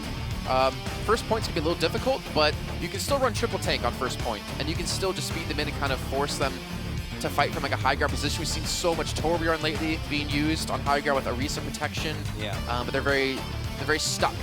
They're not very mobile composition. So I think there's potential to still see the Reinhardt. But yeah, I don't know. I think it's just because they've played them so recently on it that they're feeling more comfortable in this matchup. They did play Anubis. That was map number 5 in the Apex Grand Finals, which GC Busan did win, holding them on second. So they must know something we don't. The fans definitely know something, and it's that they love both of these teams. GC Busan. There was a cheer back Runaway. and forth actually. It was GC Busan and Runaway. So we got fans for both teams here. That's great to see. Now it's map number 3. GC Busan just 2 maps away from securing a second championship. And possibly. Most importantly, like securing that they're definitely the better team than Runaway. Like that, there wasn't a fluke. You know, it wasn't a mess up out of Runaway on the last map that cost them, you know, the series. That GC Busan are just the better team. So it's just dive versus dive, but Cox might be the tipping point as he has come back on this Reaper. Cox's already gotten the first kill onto Hagapun. The second one goes down. They only have the one res. Is Closer gonna go for it? I mean, probably not. If he rests one, then okay, but they're going to lose his first point really quickly. And G-Spawn quickly switching things over. Hagapyeon going over to Sombra. Now, okay, something I'd like to see out of GC Busan they did on Hollywood in particular against Runaway was Hagapyeon was so good. Actually, it was Hurek who actually ran the Sombra then. But they were so good at shutting Hoxall down with EMPs. Whenever he would blade in, they would EMP it instead of using it as their own engagement tool to stop him from being that explosive Genji player that we know him to be. The downside for GC Busan is they're not going to have res because you can't run a Mercy with a Sombra when you run a support Sombra, and they don't have an EMP anytime soon. Stitch now trying his best to find any angle here as Hagapun is forced to use that translocator. Sound barrier came out on the side of Runaway, and Hurek connects. It's the Pulse Bomb special delivery now. They do lose profit, but still they don't have that res. It's going to be the Blade Oxal coming up with a 3K. They just need to clean up the Sombra. They'll get the first tick. This is looking good. This is looking very good for them. The thing is, they're so low on HP, though. They have Bumper, yes, who I believe died in the last fight because of the pulse bombs. They're not going to be able to heal off of this at all. And Prophet comes back with the Blade to get 2 quick kills. And they do get the third most importantly, Jamerson, 37%. But that's what's going to happen when you lose Bumper off the bat. And that was basically Hurek saying he's damn good at Tracer to stick the one man that could shut down the push out of Runaway. Now for this next push. This is where it gets into dangerous territory, Jason. Hagapun, he has his EMP. And you have so many heroes that are reliant upon their skills here. The only one who isn't is going to be Cox, but still, he's looking for that Death Blossom, but now he's getting challenged the back line. They're starting to lose HP on the side of Runaway. Hoxall, there it is, the Death Blossom, but the Defense Matrix is there to eat up the majority of it, and then they break line of sight. Self-destruct now, but he gets Huya, who isn't able to get that remake. Yeah, and Cox, you can't fight this. You cannot fight on top of that health pack. You're seeing Cox try to get some kills, especially on a gesture. They've already been able to pick up quite a few of them, and Bumper gets another sound barrier down. Kaiser's got Primal Rage to stall it. They've been able to get some more progress. They're going to get that second tick. They already have passed it. And GC Busan are going to come in one by one, but they have a Blade, they have a Pulse Bomb. They can turn this around, especially with an EMP on their side. Prophet's going to go ahead and use that Blade. He gets the first kill. It's Bumper who's fallen. So now they have no more sustain as Prophet takes out his counterpart with that last swipe. But now they need to stop doing damage. You cannot feed it to Hagapun, who actually already has his EMP. Yeah, he didn't. So he had EMP in that last fight, but he didn't use it. So to me, that says GC Busan want to use his EMP very aggressively as Runaway try to come in to feed more ultimates back to Prophet and to Hurek. So I think they're going to try to recycle this over and over again, and Runaway are going to have to be the ones to change things up. So the Lucio, it's not doing bad. Bumper is basically getting a sound barrier per push, but the entire sound barrier can be completely mitigated by Hagapyeon if he plays his cards right. Stitch will have his Pulse Bomb. Cox, another Death Blossom almost at the ready. He has to Wraith Form out of there. He took a little bit too much damage. This is the dangerous part. Runaway are just trying to find their opening. Translocate is gone. They should be pushing in now. I almost want to see a Roadhog actually switch out of Stitch, because the Tracer for me is not definitely one of those heroes that can close out the last part of the map on Assault. He's doing a great pulse bomb though, killing Prof before he has any chance of getting a blade up, and he's still getting some progress on the point. He was forcing back the members, but they have lost 2 on the side of Runaway. Sound Barrier, as they just want to get this final 8%, but this counter Sound Barrier coming out from the side of GC Busan. Stitchies already has another pulse bomb in just a few seconds. Both of them still not having their tanks. Kaiser switching to Reinhardt, and Johnny going over to the Diva with the self-destruct already coming through, looking to come back in to apply some more pressure, but I think they have to give it up here. I don't think there's any way with only a solar healer at a bumper that they can take this point. Yeah, with Hoxall going down to the Primal Rage, they are getting some value out of this push. Forcing out that ultimate is kind of big, but it's going to be Prophet now using the Blade even to try and force out the last remaining members of Runaway. 3 minutes and 30 seconds left for them. Yeah, Runaway, if they're going to run the Reinhardt, they have to switch Cox over. I don't know. I mean, they could keep the Reinhardt, but I would imagine he's going to go back to Winston here. Because like Reinhardt without a second healer is the most frustrating thing to ever play. So he switches back to Winston. They have the tools they need. The problem is Hogapin's been so patient with his EMPs. He's been so careful of when to use them, and I almost guarantee if he doesn't use it to engage here, he's going to use it right when he hears Hoxall Blade come out. Cox comes down low as they are pushing again. Once from the right-hand side. Pulse Bomb comes out, and there it is, the dash. Hoxall now going to pull out that blade, but he doesn't find quite the targets that he's looking for as Prophet picks up that kill onto Cox, and now this is where it's dangerous territory. EMP out, they don't have that much sustain, and they are losing members already. Yeah, it's a nice little ultimate out of closer. Sabre to get them healthy, to keep them alive. Hugpick gets the kill on Janu, and with Bumper going down, no more healing for the side of Runaway. That should be them holding the point back. Runaway going to retreat, 92%. Remember, they actually only got one point against them in the 5th map of their Apex Grand Finals on Temple of Anubis. And they seem to still be struggling here. Hagapion 50% on his EMP. He's going to have it for the next fight, but again, Prophet, just some good recycling. EMP for one fight, Genji Blade for another fight, and Runaway don't have the response they need. I still say I want to see the Roadhog switch for Runaway, because you can do so much more. You can depend on your own self to keep yourself alive, like Reaper can do. And then you have the hook potential. If you hook Prophet in, that's a quick kill. You hook anyone in, it's basically a quick kill. And you have double shotguns to deal with the tank lineup of GC Busan. GC Busan try to catch the members of Runaway getting in there. Pulse Bomb not going to connect this time from Stitch, and Stitch drops down low. He has to be careful. Prophet got the blade, but it's the Death Blossom that picks up 2. Hurek and Prophet are gone. Very little DPS on the side of GC Busan as they commit the EMP into this. Now the self-destruct will get the kill onto Hoxall, but now they have lost Bumper. They don't have any more sustain, but can they just frag out? No. It's going to be closer coming in. Just shut down Runaway. Major play out of Hugpyeon and out of Gesture together. The EMP hits Bumper when he's at 98% on his Sound Barrier, and Gesture cleans up the kill within that time. Prevents the Sound Barrier for allowing them to stall and have a chance to actually fight back, and it prevents the healing that Bumper can do later on in the fight. So really well done by them to focus on the priority targets. Huyal's gonna actually be dropped here as Hoxall coming in with the blade. They pick up 2 kills yet again. They have the Sound Barrier already used, but can they close this out? Now we do have a Doomfist coming out from Cox, and Stitch picks up a kill onto Hurek. We have Hoxall, he's got the dash. They're trying to get rid of this Lucio here. It's being contested no longer. 45 seconds left on the clock for Runaway as they do complete out Anubis. To me though, Jamerson, that wasn't Runaway playing extremely well at the end to close it out. That was GC getting aggressive when they didn't need to. That was a huge mistake coming out from Huyal. Yeah. We saw he tried to make his way on out, and before he could even hit that doorway to point B, he was demeched, and instantly Runaway jumped upon it. Hoxall got in with the dash, got the kill, got another dash reset, and they were right on top of them. Yeah, that was definitely GC Busan throwing that point more than Runaway legitimately capturing it. Again, you can say, it's a good job by Runaway to spot those mistakes, to force those mistakes, and then, pick up the victory off it. But, yeah, I'll say that, but at the same time, what is Diva doing over by first Mega? Well, yeah, of course, obviously. But that can't feel good for Runaway, and I think they know that was a stroke of luck for them. Yeah. I mean, we can even see, again, the cockiness on the last map on King's Row, where they had a Graviton to hold them before they even finished off the 3rd point, but then 3 of them died of self-destruct. We also had the miscommunication between Prophet throwing a Graviton high up on a wall to catch out onto Bumper, which, again, you obviously want to catch the Mercy, right? Yeah. but then Hurek couldn't follow up with his pulse bomb. So I guess there's definitely a lot of cockiness, and I don't want to say like disrespect, but that's kind of what it feels at the same time. You know, it's kind of, they want to really show, yeah, we're the better team, and we're going to make you guys realize it, and we're going to do whatever we want in these matches. It's just the downside for them is they got punished there.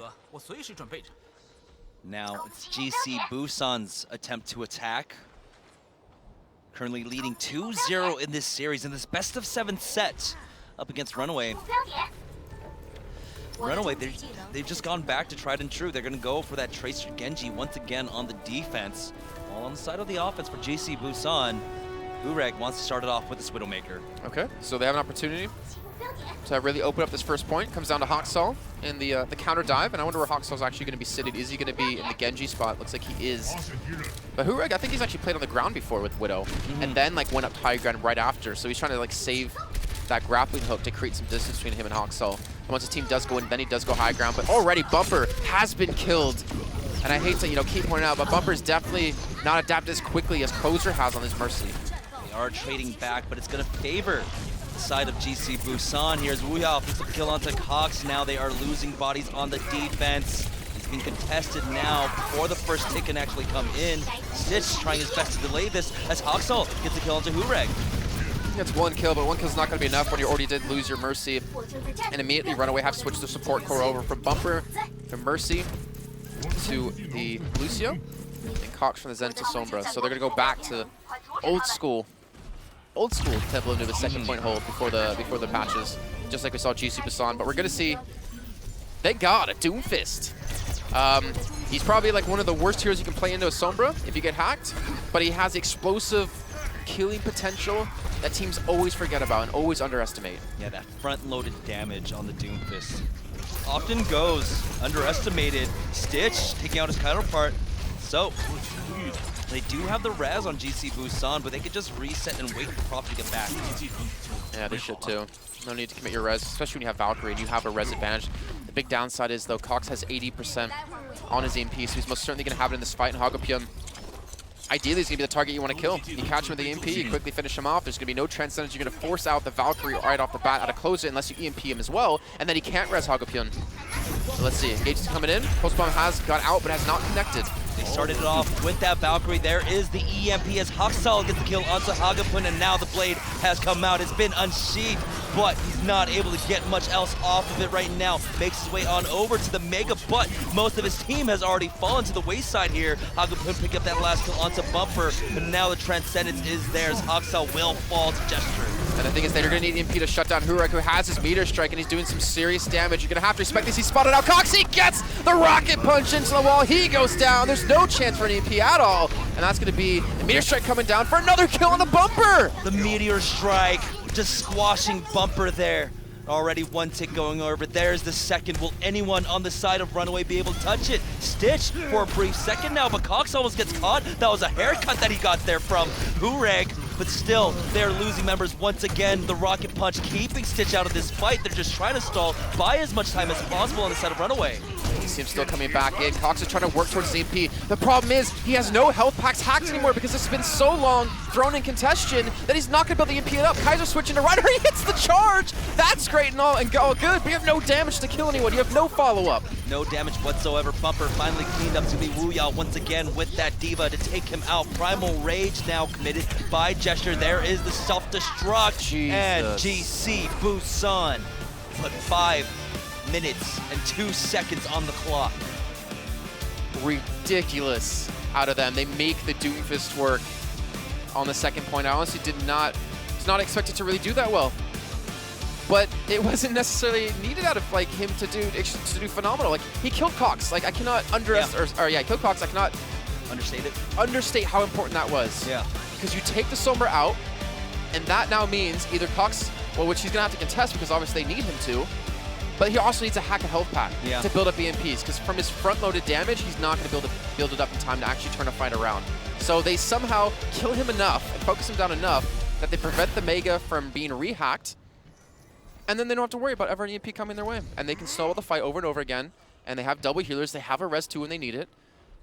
and Runaway could not claw their way back in. That was really well done by GC Busan to just hit the priority targets. And that hacked Mega, it's so important for people like Stitch, for people like Haksal. They need to be able to dart in and out of these fights, especially if they're stalling, but they have no one else to rely upon because, well, they were only going solo healer. What else can they do? Yep. It's rough. And now Runaway. A minute. 1 minute. I mean, to be fair, they did take first point on first attack. Yeah. So there's a possibility they can do that. But they have to get progress on second point. They have to get some permanent progress within this time because GC Busan with 5 minutes to go to capture first point is very likely. Stitch now switching over to that Widowmaker. Haksal will stay with that Genji for their second offense. So already they spotted it out. They're gonna move over the sightlines. They don't want to try and contest that Widowmaker quite yet. Haksal, already being dropped relatively low. Stitch gonna hit a shot. Connects on a Prophet, so that's a good start here, which forces now Closer to actually jump in and get very close to the rest of the skirmish if they want to get a res in. You see him on the top-hand side of your screen sitting behind the wall, so the res won't be there. Yeah, Janu did get demagged, but he will answer right back. Closer bringing Wu Hiao back into this, and he will be able to get his mech back. Gesture shutting down Janu, though. Now we'll see if Bumper goes in for that res. Janu has been brought back into this fight now. Still, we're down to 10 seconds. Almost a third secured as they're still trying to clean up the forces of GC Busan. Haksal, he's built up the blade in that last minute, and now he is cleaning up the members of GC Busan. And we did it with 30 HP too, so important. That's going to be Closer going in. He almost has a Valkyrie, but he's not going to commit it or commit the reses here. So another 30 seconds going on the clock for Runaway to push that second and final point. They have a Transcendence. They're very far behind in Valkyrie, and they don't have a Blade, so like the real snowball potential is going to be difficult to pull off here. But again, they need permanent progress in this last 20 seconds. Runaway, they were disciplined. They knew that Bumper had to build with the Valkyrie, so Janu and Haksal, they did not go for any health packs at all, so Bumper will have it moving into this. We've got both support ultimates now up for both Runaway and GC Busan. Come down to self-destructs possibly, or even the Primal Rages. He's keeping them split. He's trying to focus down the Mercy, and you're going to see Bumper use his Valkyrie right off the bat. He needs to stay alive here. That stuff's going to be thrown in on the point. Is he going to catch someone? No, it does not, but the Transcendence is going to be used by both sides now as the fight has extended its way on to the point. Overtime now, it is being contested, but the Blade now put out from Prophet. Prophet down to about 100 HP, but he gets the second kill. The res did come out, but it's going to be Prophet once again. And the double kill onto Cox himself as Closer will bring Hurek back into this and Runaway. They're trying their best to stall this out, but no, it will be stopped. They do get first, though. They get first, but to me, Jamerson, that's not going to be enough. They have to put up some serious progress. 5 minutes to hold first point is not likely. No. We've seen teams do it. We have 100% seen teams do it, but it's not very often that something like that does happen. So, for the side of Runaway, they have to look towards that second point. If they can hold that third, then hey, we're going to have another assault map coming. It's doable, but I think they have to fix a lot of the mistakes that they had before. And the comp I'm seeing them sit on right now, I kind of hope it does change. I'm not going to be convinced that this is going to work. I mean, it took GC Busan 3.5 minutes to capture both first and second. Right. Now they have 5 minutes and 2. Take a look. Right now, you are seeing it correct. We do have that Mei. Cox is probably going to swap off. He's just getting that boost on over, running back now, but still, we saw them do this composition before. The Torbjorn Orisa on the high ground, and it's okay because you have Janu and Kaiser up there. Kaiser can fortify to basically body block for that turret and allow Haksal to build up that molten core. We'll see if they have what it takes to break this defense, though, on the side of GC Busan. I think GC Busan are going to switch off the Widow. As soon as they go get see you it. Tracer. Yeah. Go back to just go full dive against this, because then Stitch is going to have to run away. You can do some really serious cleave, and Kaiser's not going to be able to really do much. If you just lodge them once from that high ground, then you can go back and switch to Widowmaker. Like, that's fine, because then that means that they can't get back up there without the mace. So going back to switch, there's the Genji. The Tracer's coming in for Hurek in a second, most likely. Gesture. Or not. Oh, no, there we go. Just switch over. Gesture on the Roadhog now. He just wants to be able to apply more pressure onto that Orisa shield. Yeah, I love it. It does some serious work. We don't see people utilize that enough.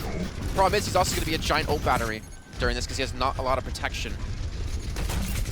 They are going to try and shut him down. The high ground was missed by Hurek. He was trying to jump on over. Nice hook coming in. Janu getting forced down low. He's about to get demagged now as the micro missiles come on in. And so Prophet major contributor to that as Gesture will clean up Jano. Now they have to fall down on the side of Runaway. It will be Kaiser. Max range hook comes out. Gesture finally gets cleaned up by Haksal. He fights back. The res is still going to be there. Closer's going to have Valkyrie. He's going to pop it right away. He's still very low on HP, but he has created some distance to escape. Haksal gets the Molten Core off, gets a kill. He's looking for more, and they have to keep sending a man down there to contest. Yeah, looks like they might have just done it, quite possibly Haksal with that Molten Core. He needed that Molten Core just to stay alive, by the way. He was down to about 15 HP. The armor that had boarded him kept him alive in that. So what's important, what GC Busan did with the Roadhog, it's like, okay, you have to send someone down here to contest, right? And that's when he lands the hook. It doesn't matter who it's going to be. And then you have Hurek on the opposite side of that Diva to kill him, to make sure that you can keep making them throw a man down there every single time. But because they don't have the high ground control anymore, they have to switch their compositions, and GC Busan's still going to look good to push in. The blade comes out from Prophet, but he's getting focused down. He will be able to ultimately chase down Cox, but Bumper comes in with that res now. Haksal, again, finds that frag onto Gesture, forcing out the res from Closer. Stitch does finally take Hagopun's head off. He did have a Transcendence too, so it's a relatively big kill. If Closer wants to go for the res onto another Molten Core, almost up here for Haksal.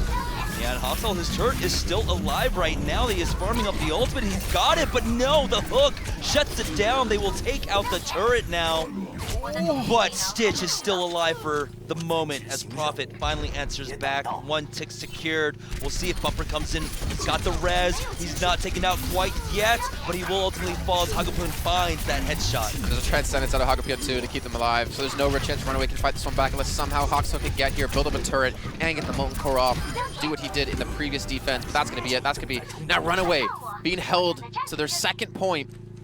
I wonder if Haxel's going to stick to Torbjorn. I mean, he's got a Molten Core, so there's almost no reason not to, and then switch maybe after you die. But they have Cox on Sombra, but it's so late for a switch. Only a third of the point needs to be taken. You're going to hack the health packs, yes, but you're not going to have an EMP. There's no way it's going to get up in time unless it's a very long, drawn-out fight. They will be able to stall with Molten Core, and already you see, yeah, Gesture just running all the way back to spawn, jumping all the way back to spawn with that Winston. Is he hogging? Oh, he's Reinhardting, okay. He's to protect Prophet really well, and Prophet almost has another attack visor. So to be able to deal with the Torbjorn, I want to say, hold up the shield, hopefully try and burst it down. But he does have that Molten Core. He can delay this out 2 minutes and 8 seconds for GC Busan just to get a third here on second on Anubis. Prophet's gonna have so much protection. Coxie in the backside trying to get the kill on a Hagapun. He's actually should be able to secure it. A great start, but Kozu still has Valkyrie. No one's turning around. No one's even looking at him. Why is Cox giving this much freedom? 60% on his EMP. The attack visors come in, and Kaiser swatted him into the wall for the kill. The Molten Core has been laid down, and Runaway will put up this initial defense. He did commit almost everything into that. As the Valkyrie used the Primal Rage along with the Molten Core out from Haksal. We'll see if he swaps off, and he is running back to spawn now. Yeah, I would assume he 100% should be switching off the Torbjorn here, especially now with the Pharah being picked up. They should be able to recognize that Prophet's on Roadhog, and they should be able to see that obviously Hurek is on Pharah, so they're going to need some sort of response to him. The EMP is going to be the key to victory now for Runaway in this fight. And the Riptire in this area, Pharah is not going to be king, or queen I guess we should say, when the tires can climb the wall so quickly. Riptire all the way from spawn now. It's taken a good amount of choke. And now, there we go, he actually connects! Hurek is taken down, Cox finds a moment of weakness, also gets in the back line, taking out Gesture. Closer brings Hurek back into this, but it's a 6v5, so they have to just wait it out anyhow. There was no time left on that Riptire, Jameson, and he still somehow gets the kill. But Earthshatter, GC Busan with 48 seconds left to go, it's about to be up, they have a self-destruct, they have a Transcendence. Yeah. Cox has it, amazing EMP, and I feel like they have to get aggressive. They have to force the fight, not on the point. Kaiser got caught out there. No, he doesn't get the EMP. The Transcendence is out for Hagapun, keeping them all alive as Prophet finds a kill onto Haksal. Now they're down 2 members. Kaiser's still running back from spawn. It's Stitch who gets chased in the back line. And now Janu only able to answer back with Closer, but will that be enough for them? Earthshatter came out. All the ultimates on the side of GC Busan being committed possibly into this final fight. Prophet with a great hook onto Haksal takes him out. It's the last moments here, but they are forced off. Stitch not able to make it on. Now GC Busan sitting on match point 3-0 up against Runaway. Dear Lord Jamerson, this team, GC Busan, already were kings of the last patch, are proven to be kings again here. Runaway are not a bad team, even on these new changes. But GC Busan are just almost toying with them. The difference between the two teams is huge. It's ginormous. If you're Jack, you have the biggest grin on your face right now watching this matchup. GC Busan, members of that team, the latest pickups, the Cloud9 organization, and their roster is terrifying at this point. GC Busan is terrifying. We'll see if they close it out in a perfect 4-0 fashion after this break, guys. Don't go anywhere. This is the APAC Premier 2017.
在过去的几年间，游戏市场发展迅猛，游戏已成为互联网娱乐应用的典型代表。京东将以整合者、升级者的角色，致力于游戏行业的繁荣与突破。未来，京东将与合作伙伴一道，共同掀开崭新的玩家时代。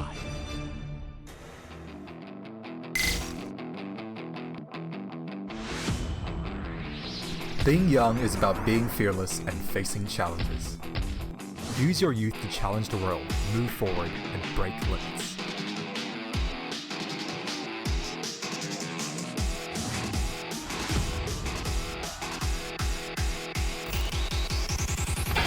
Just like iGame. Dare to think and try is what youth is about. iGame's evolutionary products immerses the brand with vitality, providing the world with youthful colors.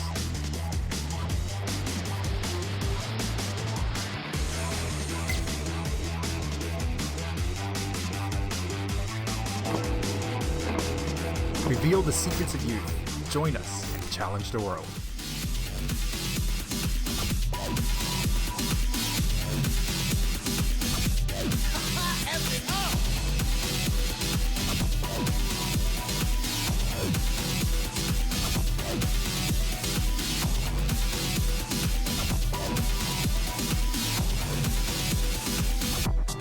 Time to change it up.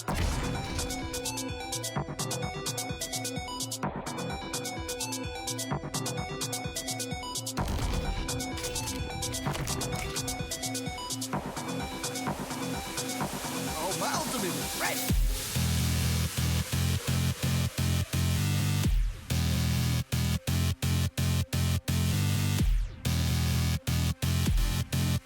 All right, it's 5, 4, 3, 2, 1.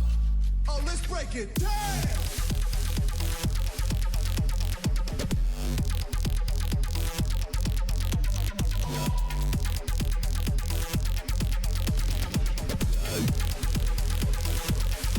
Move to the beat.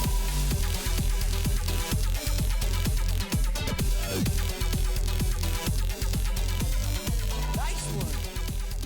이번에 결승전에 우리가 갈 줄도 몰랐고 결승전에서 GC 부산하고도 만날 줄 몰랐는데 어찌 보면 리벤지 매치가 돼서 어찌 보면 다행이라고 생각해요. 러너웨이가 MVP한테 솔직히 지고 8강에서 떨어질 줄 알았는데 결승전에 올라왔더라고요. 에이펙스에서 저희 팀한테 결승전에서 졌는데 이번 에이펙에서도 똑같은 결과 나오실 거예요. 짧은 시간 내에 실력이 엄청 상승한 팀이고 구멍이 없는 팀이라고 생각을 해요, 지금. 저희 팀이 예상할 수 없는 플레이를 해요. 러너웨이가 대회하는 걸 보고 많이 분석하고 저희도 런어웨이에 맞게 연습한 것 같아요. 저희는 이걸 말해드릴 수는 없지만 다양한 변수픽을 통해서 이기도록 할 예정입니다. 런어웨이 결승 올라오는데 많이 힘들었을 텐데 이제 푹 쉬세요. 이겼으면 좋겠지만 솔직히 이기든 지든 재밌게 그리고 멘탈 처지지 않고 재미있게 경기했으면 좋겠어요. 런웨이 화이팅!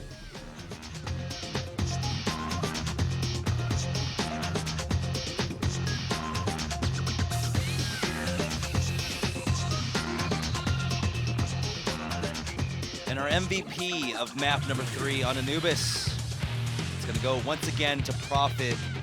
And that Roadhog play and that final push coming out from him, landing crucial hooks time and time again. Yeah, you're seeing why Roadhog can be so damn good at closing up maps. I still always say Tracer is not a strong hero to finish off an assault map. A Genji is always going to be better. A Roadhog is always going to be better because you have more instant kill potential and you have more closeout potential for these maps. But this Genji, looking at Reddit in a little bit of a break, and I agree with a lot of the comments. What hero isn't Prophet insanely good at? Kind of like the flowers that be kind of like thing, right? He can probably make attack symmetry work, let's be honest. Don't encourage that, Jason. Don't. And they're up 3-0. They are up 3-0. They do have a lot of wiggle room, but you just want to close this out, and you want to close it out in dominant fashion, which they are. There's no other way to put it. It's a 3-0 up against Runaway. The last time these two faced off, it was going back and forth between the two teams. I don't know what's going on. It's only been a week, right? And sure, there is the 1.16 change, but GC Busan look miles ahead of Runaway. But you know what they're doing, right? Runaways, they lost those 3 maps on purpose because they wanted to pull off a reverse sweep.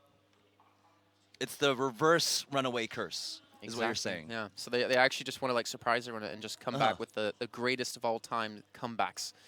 It definitely would be if they got the next 4 maps in a row, but GC Busan, they look impervious to anything that Runaway's throwing at them at this point.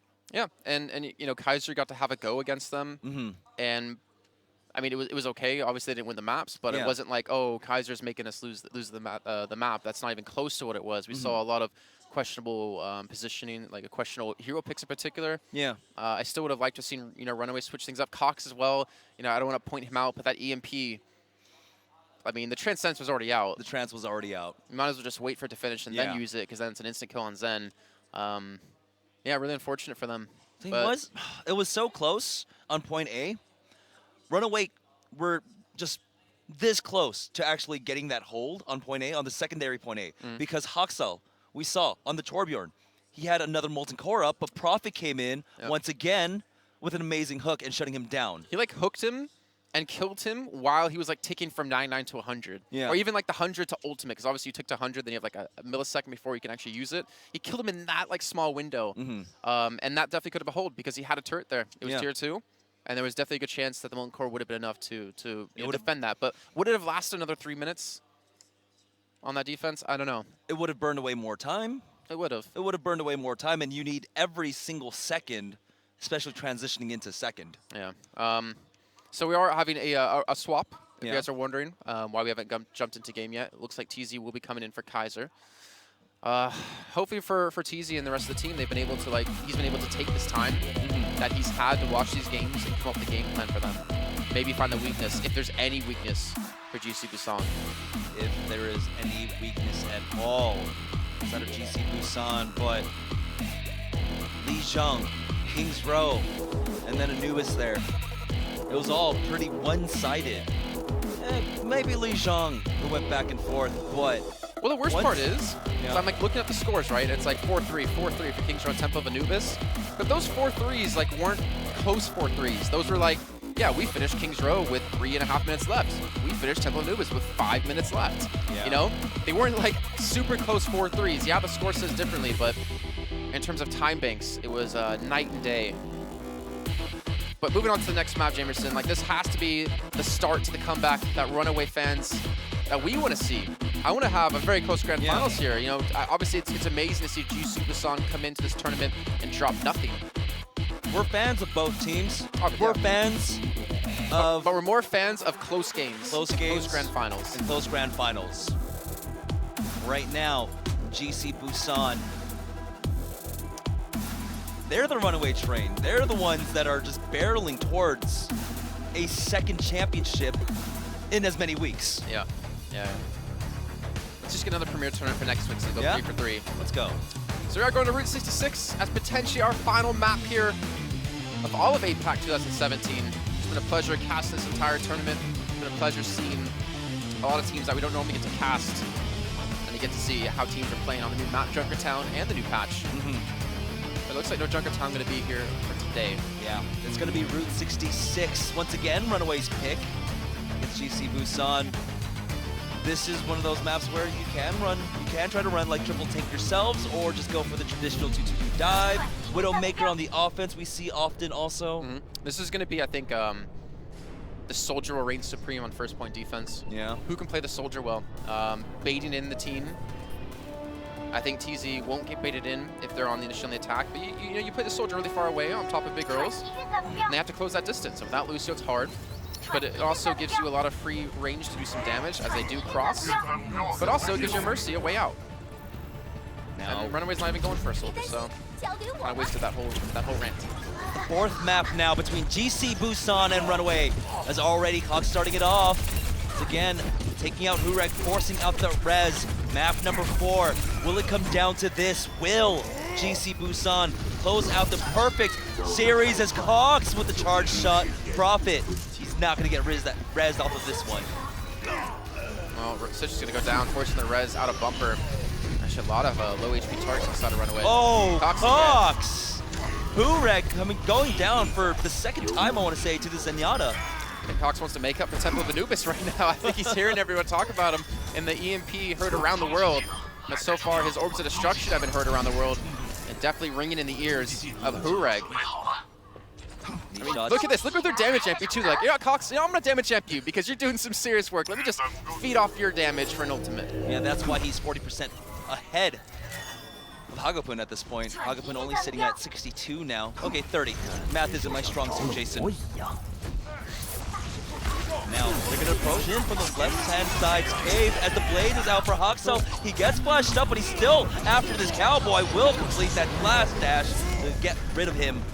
So, Hagapun has been brought back with that res, but they're going to be set on the side of GC Busan. Haxel ate so many body shots from Hurek there. Yeah. But because Bumper used his Valkyrie to stick with him to heal him, Haxel did not die. So really smart adaptations. Kind of what we saw Afrika Freaks do with Arhan.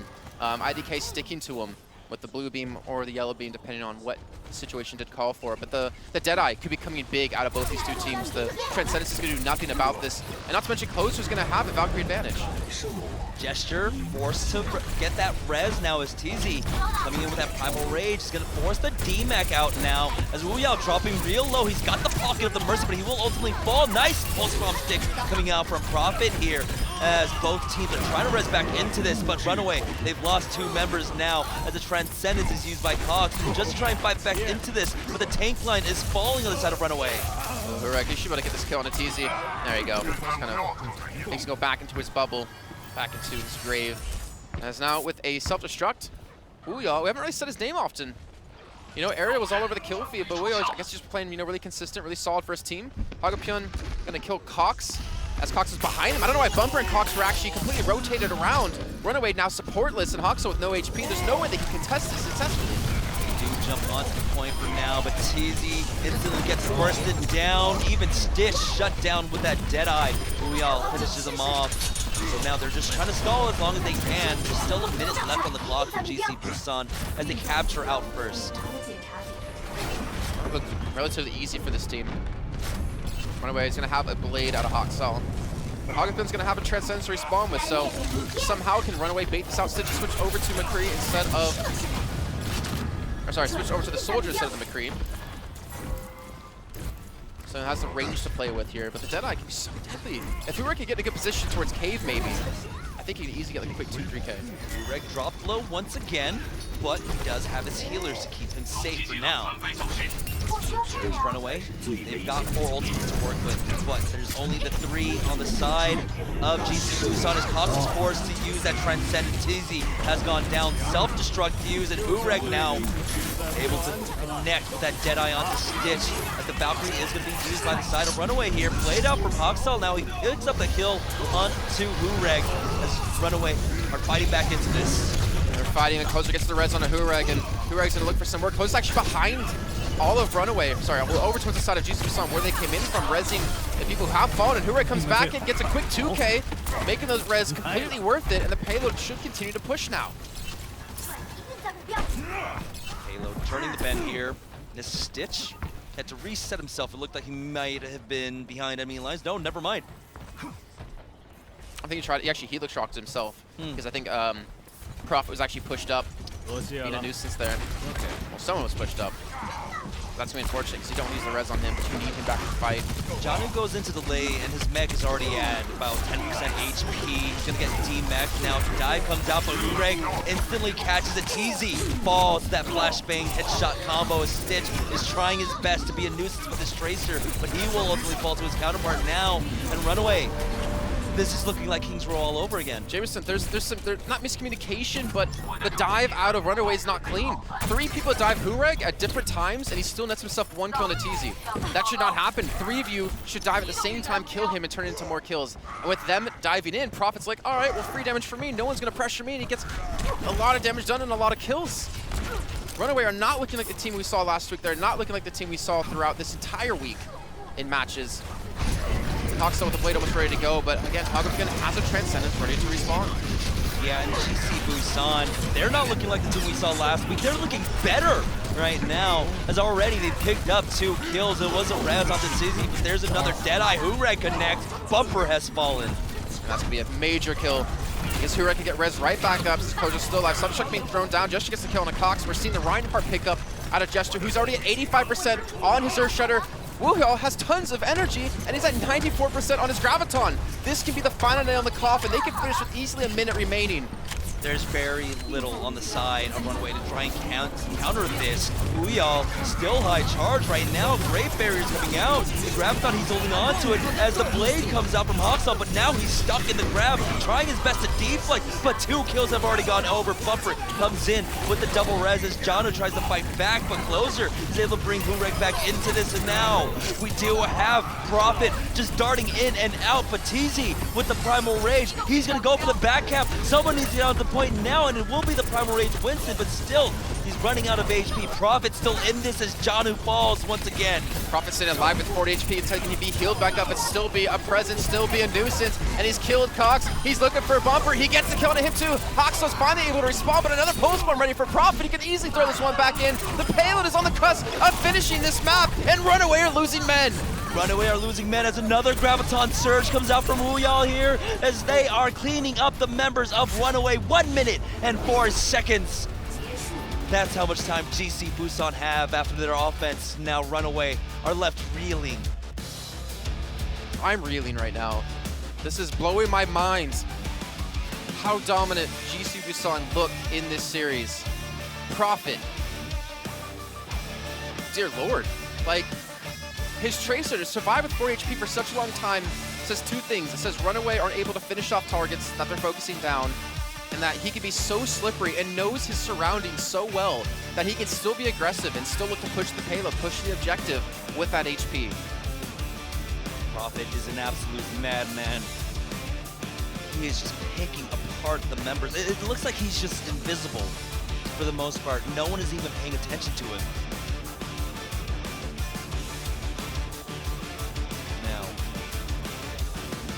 Runaway. They don't look very happy. They don't look happy whatsoever. They had a close 4-3 series up against GC last week, and now it has been such a dominant showing coming out from GC Busan.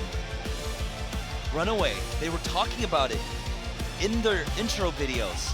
They needed to maintain their composure, and at this point, it seems all but lost. They even said, Janu, that they have like strategies prepared to go. ready to use for GC Busan. They looked to how they've been playing and had them to go to. They had plans. But I think those plans have been thrown by the wayside because Runaway have just kind of gone back to what they know, and even the kills they're getting are so scrappy. The focus has been a little bit lackluster. Not able to finish off low HP targets. And now GC Busan, all they need to do is just hold Runaway at any point on this map, and they're going to be your APAC Premier 2017 champions. Runaway now out the gates. This is their final opportunity to try and keep this series alive up against GC Busan, but they are currently down 0-3. GC Busan, your champions from APEC Season 4, looking to already gain another title now. Just a week later, TZ, oh my gosh, took so much damage jumping up there. Again, that's the pressure that Winston's are under when D.Va has been changed with the defense matrix. Prophet, not that far on his blade. Still finding a lot of pressure, and Hawks will just help clean up this first kill. Rez will come in, and then Closer's able to escape again. There's no follow-up on the Closer on these Rezes that are coming down. Stitch getting dove by the members of GC Busan, and so they will be able to punish as Hagapun goes down. Closer did have to use his res earlier on onto Gesture. He might have another one soon, but Wuyao has fallen himself, and now they're losing members left and right on the side of the defense. Yeah, GC Busan, I mean, the way they were putting that defense was, let's just sit on the payload and buy time. Let's just drain every second they possibly can from Runaway's attack. The payload will be able to push up, but GC Busan will 100% have another contest here. There's going to be a difference of transcendences, but there's also going to be matching Valkyries out of both teams unless Closer somehow gets picked off right away. And Stitch is in a position here too to get a nice flashbang kill. If he can get Hagapun or someone, it would be big. Hogs did force that first res out as Wuyao is going to go ahead and Bumper will use that Valkyrie to bring Stitch back into this blade. Now out from Hoxall as he gets the DMEC and kill onto Wuyao. Transitions easily onto Closer now and Runaway. As soon as they clean up this Tracer, they will secure first and move on to Streets phase. Great kill on the Closer too, because he's at 97%. He almost had that Valkyrie. Would have been able to get quite a few people alive. Cox has to be careful here with this Transcendence because Prophet's going to have his blade, and to kill him mid-blade is going to be very difficult. Especially since Closer can Valkyrie and stick with him as they push in for the fight. Stitch with the Deadeye too. Need a response from Prophet when he goes in with this one, and GC Busan have so many ultimates. Hagapun going to fall down, but immediately get res back up. Transcendence is used by the side of the offense now as Runaway push forward, but still they're being stalled out. It's the blade now from Prophet as he's trying to hunt down Stitch. With the help of Wuyao, they will take him out as Gesture finds the kill onto Bumper now, and Runaway will be forced to reset. Runaway. He did use most support ultimates though. Oh, Prophet even going in for these staggered kills. Yeah, this is not looking good for Runaway. I mean, GC Busan used a lot of their offensive ultimates there, right? And even their tank ultimates, but they maintain both supports. Hurek even going over to a Widowmaker now because they have the payload halted so far back. And Gesture, like, he needs to be punished more, right? He needs to be discorded. He needs to be killed instantly. There's no way GC Busan would give that kind of ground to TZ without punishing him. Take a look, even the positioning coming out from Hagapun. He should not be there, but he's got the Transcendence. He's going to fight forward. Will the defense now as Hurek is able to just rain out these free shots from the back line. Tizzy will get that Primal Rage kill as the Transcendence does fizzle. Finds the second one taking out Gesture, but once again, this is all about GC Busan playing the clock against Runaway. Yeah, they're just trying to stall for as long as possible. 3 minutes left to go, so Runaway are making some decent time here. And Hawksall with another blade. Hagapun used his Transcendence in that last fight, so the blade should be coming out of Hawksall. And ideally, bar him getting bursted down somehow within the blade, I think Runaway should be able to win this fight. Gesture will have that Primal Rage, so it's going to be about Hawksall trying to get to the back line beyond that Winston. Yeah, not get swatted away. Yeah. Be very important. Okay, Closer. Both sides going to commit their Valkyries into this, and now the blade is on out. Hawksall taking out Wuyao first, but it's going to be, once again, the boot to the face as he falls. He gets the instant res as Cox, though, punishes Closer going in for that. Yeah, and Hawksall's going to get the kill on a Prophet, too. Convert that one into a big kill for the team. Stitch being pressured a little bit by Hurek, but it's not going to matter. With Closer already dead from Cox, they're going to get to the next point. They have a lot of time here. There's a good chance Runaway can complete this map, but they have to be careful because GC Busan could switch things up now. They could go Reinhardt if they want. Yeah, Gesture's going to switch over. They're going actually towards a double tank setup with Huyao over on Zarya.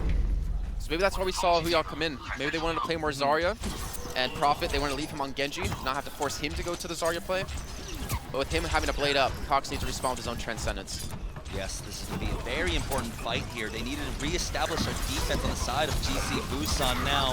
Coxal did dash in. The dive is coming out from the side of Runaway, but it's going to be TZ once again getting punished there. Cox just a little bit late, but they do have the res now. Prophet pushes forward. He's got his Dragon Blade out, and he will take out Bumper, but he gets punished for it by Stitch. Well, I think it's Bumper's the only kill they really need, though, because they're going to have a res advantage. Koso doesn't get dropped as he's trying to back away. Johnny gets it with his own boosters, and you're seeing Chester just trying to again stall here with the Rhino, but the payload is still moving. TZ got himself a double kill, and GC Busan don't have really anything to use. They're going to have a Trance and potentially a Deadeye, but Hawksall's Blade can shut them down on their exit from spawn. And that's all you really need to save, right? Hawksall's Blade. Yeah. This man, time and time again, with the Genji through 4 seasons of Apex, able to put Runaway on his back and carry them to so many victories time and time again. Will he be able to do it again?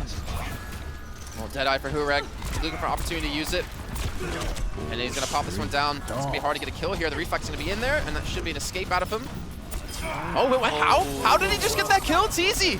Bumper is going to go ahead and use that Valkyrie's double res, but the Transcendence is there. There we go. That's what it was talking about. He gets batted away, but it doesn't matter as he finds a kill onto Closer, and that is huge. He had his Valkyrie. The Deadeye comes out. Wu Yao is gone. The tank line is gone as Prophet gets demeched. He gets deleted. Ureg takes a fan the hammer to the face, and Runaway strike back against GC Busan. 1 minute and 53 seconds left on the clock. I don't know how the hell you convert from TZ getting aggressive and getting caught there with the Deadeye into a final push like that. The Valkyrie coming in out of Bumper got both their tanks alive. They got the remech, most importantly out of Janu, and they're able to get the push in. I can't imagine the pressure that Runaway are under from not only themselves, but from their fans, from people watching all around the world, wanting to see them win, wanting to see them come back in this series. And they do have an extra 50 seconds to work with here on the attack. One engagement. With how that payload moves, one engagement right at the bend or just in front of Big Earls, Runaway can shut down this offense out from GC Busan. And they're gonna have Hawksall to do it. We've seen how quickly he can build up these blades. We saw in Anubis how quickly he builds up his blade. It's extremely fast, but I'll give credit to Hagopion for being able to match it. Yeah. We've seen like maybe 2 blades throughout this map or throughout most of the series where he got a lot early enough that Hagopion wasn't able to respond to the Trance. Otherwise, it was them using a Trance offensively to engage or something like that. So he's been able to build up these Transcendences very quickly. And Hawksall, I mean, he's had a good impact, but he hasn't had the typical Hawksall impact, I'd say. And I think a lot of that comes into the changes of obviously the reses, but also the Diva too on top of that, making it very difficult for him to have protection from his team to support him. But now GC Busan on their second attack in half. They have 50 seconds to go. They're running the Genji McCree yet again. Genji McCree, Ureg going off on his own to the lower cave, just try and catch anyone out. Nothing over quite yet. Cox this time, not finding the frags that he wants. Janu gets demeched, and that is huge. Looking for the kill onto him. I'd say just leave him like that. Then go look for everyone else, because then you're not getting the res. Actually, no, if you kill him now, you can kill him before he gets the res and get back into his mech. The dive has come in for GC Busan, but they've not netted any kills. The payload is still progressing, though. We were getting close towards his Deadeye. We're Stitch is 20% trailing. Hawksall not able to build a blade quite yet. Janu forced down low. Flashbang with the headshots. Hawksall has fallen. Bumper brings TZ back into this, but he doesn't have the second res quite yet. Prophet has fallen on the opposite end, though. They keep Hurek alive. The Deadeye can just shut down the entirety of Runaway. He's not going to use it just yet. He's going to look for the charge into TZ as Orbit Destruction and the Fan of the Hammer is able to do some work. Janu gets res back alive. And here's the Deadeye coming out, but that's going to be Stitch coming back into from spawn. He gets the kill. He uses his own Deadeye trying to zone them off the payload. Yeah, he's got it, but he's got it right into that Winston shield. We do have the Transcendence out now from Cox, but the Primal Rage is going to be used by Gesture just to bat around the members of Runaway. So some confusion in the back lines, but it's going to be Prophet with the first blade. Hawksall down to about 40 HP. He pushes forward with the blade. He's after that Mercy. Lost track of its closer, who falls to Cox though. And it's Tizzy fighting the kill onto Prophet. And Runaway are going to put a stop to the offense here. 77.33 meters for GC Busan. Will Runaway have every opportunity to pull off a comeback? 1 minute and 50 seconds to work with, and only have to get to that first point. It took him a lot longer than that, though, on the first attack to get there. Let's Stitch the man. I think saving his team there. Yeah. That great kill on a Hureg during the Deadeye. In the face of, yeah, a Deadeye, yeah, he challenged, and he came up with that victory. Well, now GC Busan have to put up an extraordinary defense here if they want to close this out in a 4-0 fashion, really put their foot down in the Overwatch scene as the best team in the world. Let's see what they're going to go for. I'm already seeing a Sombra picked up for them out of Hureg. So basically like triple support here. And Runaway still running the McCree and the Genji. It's going to be a lot of pressure on Stitch to deal with Hureg. If you can get an early kill onto him, then there's going to be no MP to stop you from getting that progress done. It's going to come down to this next offense. Will it be the final offense for Runaway as they're trying to keep their tournament hopes alive, their championship hopes alive? We do see something different coming out on the side of GC Busan, and this might catch them off guard. Remember, there's no Lucio to catch him out either. It's not like there's going to be a counter Sombra being run by Runaway to try to hack one of the Megas that you initially get on the side of GC Busan. Cox, let's see if he can do what he did on Zen in the last half. He's on defense that time. Let's see if on the offense he can connect. He spots out Hureg. He knows that the Sombra threat is on the field. I love his positioning here too. He's done this before. Yeah. But it's just so far back that if you do dive him, you're going to lose men. At some point, he will have to push forward, but already GC Busan, they are contesting the point they have to. Now, Tizzy dropped a little bit low, but they will get him back. Janu might be the DMech target, though. He survives for now. Stitch taking out Wu Yao from his mech. He's still alive, though, and he's still trying to work back towards his mech. Keep in mind, when you're running the Sombra like this, you can have a lot of EMPs, yes, but it also means your supports will not have a lot of ultimates up. Cox! In terms of his matchup against Runaway. Found 2 kills. He forced out the res, and so now Wu Yao will not be brought back into this fight. And so the payload is continuing to push forward. There's still 55 seconds left for Runaway. There's going to be an EMP up, though. Hureg at 80%. Profit is going to have a visor, too. And if they get EMP, they're going to have nothing to respond to this. Stitch pushed up, trying to catch someone to go for the contest, but they're not coming from this direction.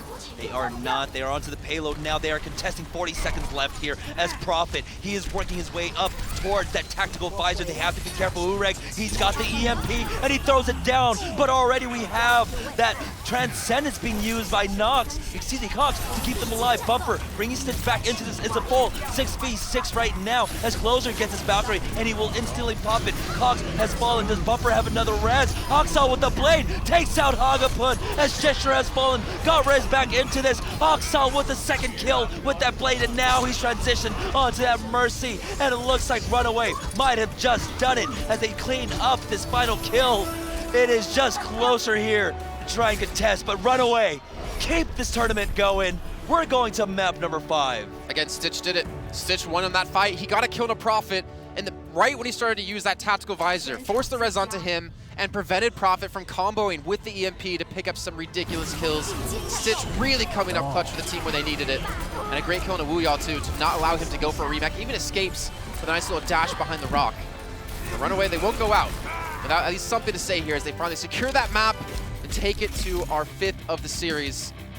So call it a comeback. It's a little early for that. There's the potential. Do not go gentle into that good night. At this point, Runaway just toying with our hearts here.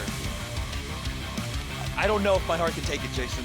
I don't know if your voice can take it at Yeah. this rate. You're starting to already break up in the series because of how much action that's been going back and forth. But we will be moving on to map number 5. Don't go anywhere, guys. Runaway versus GC Busan in the APAC premiere continues after this.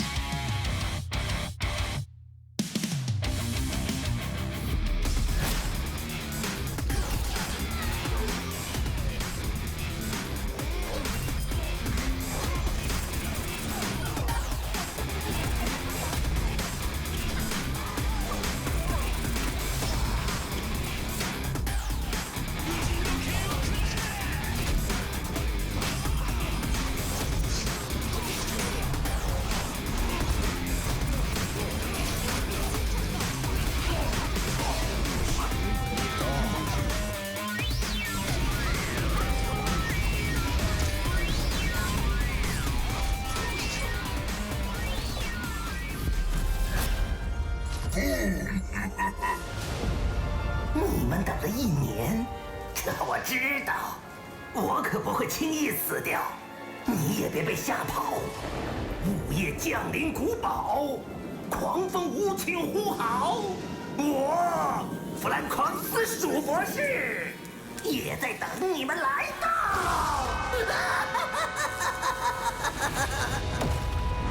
去年你们玩得很嗨，彻底打败了我的小乖乖。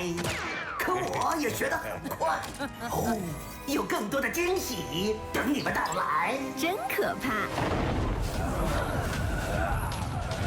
来吧，亲爱的英雄们，不管是新朋友还是老对手，我的仆从准保会让你们大吃一惊。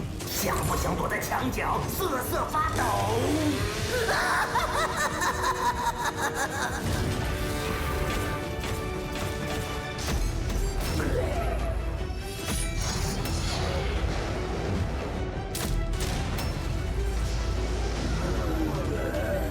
喽啰们，战斗，战斗，直到黑夜的尽头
！Time to change it up.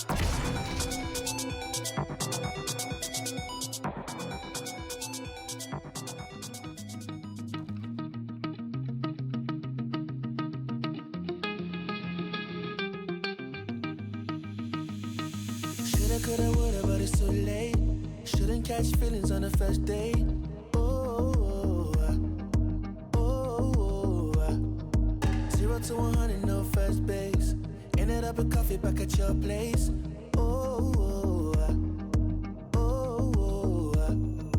Every night it's keeping me awake. I keep thinking about all the things that I would change. We can go back.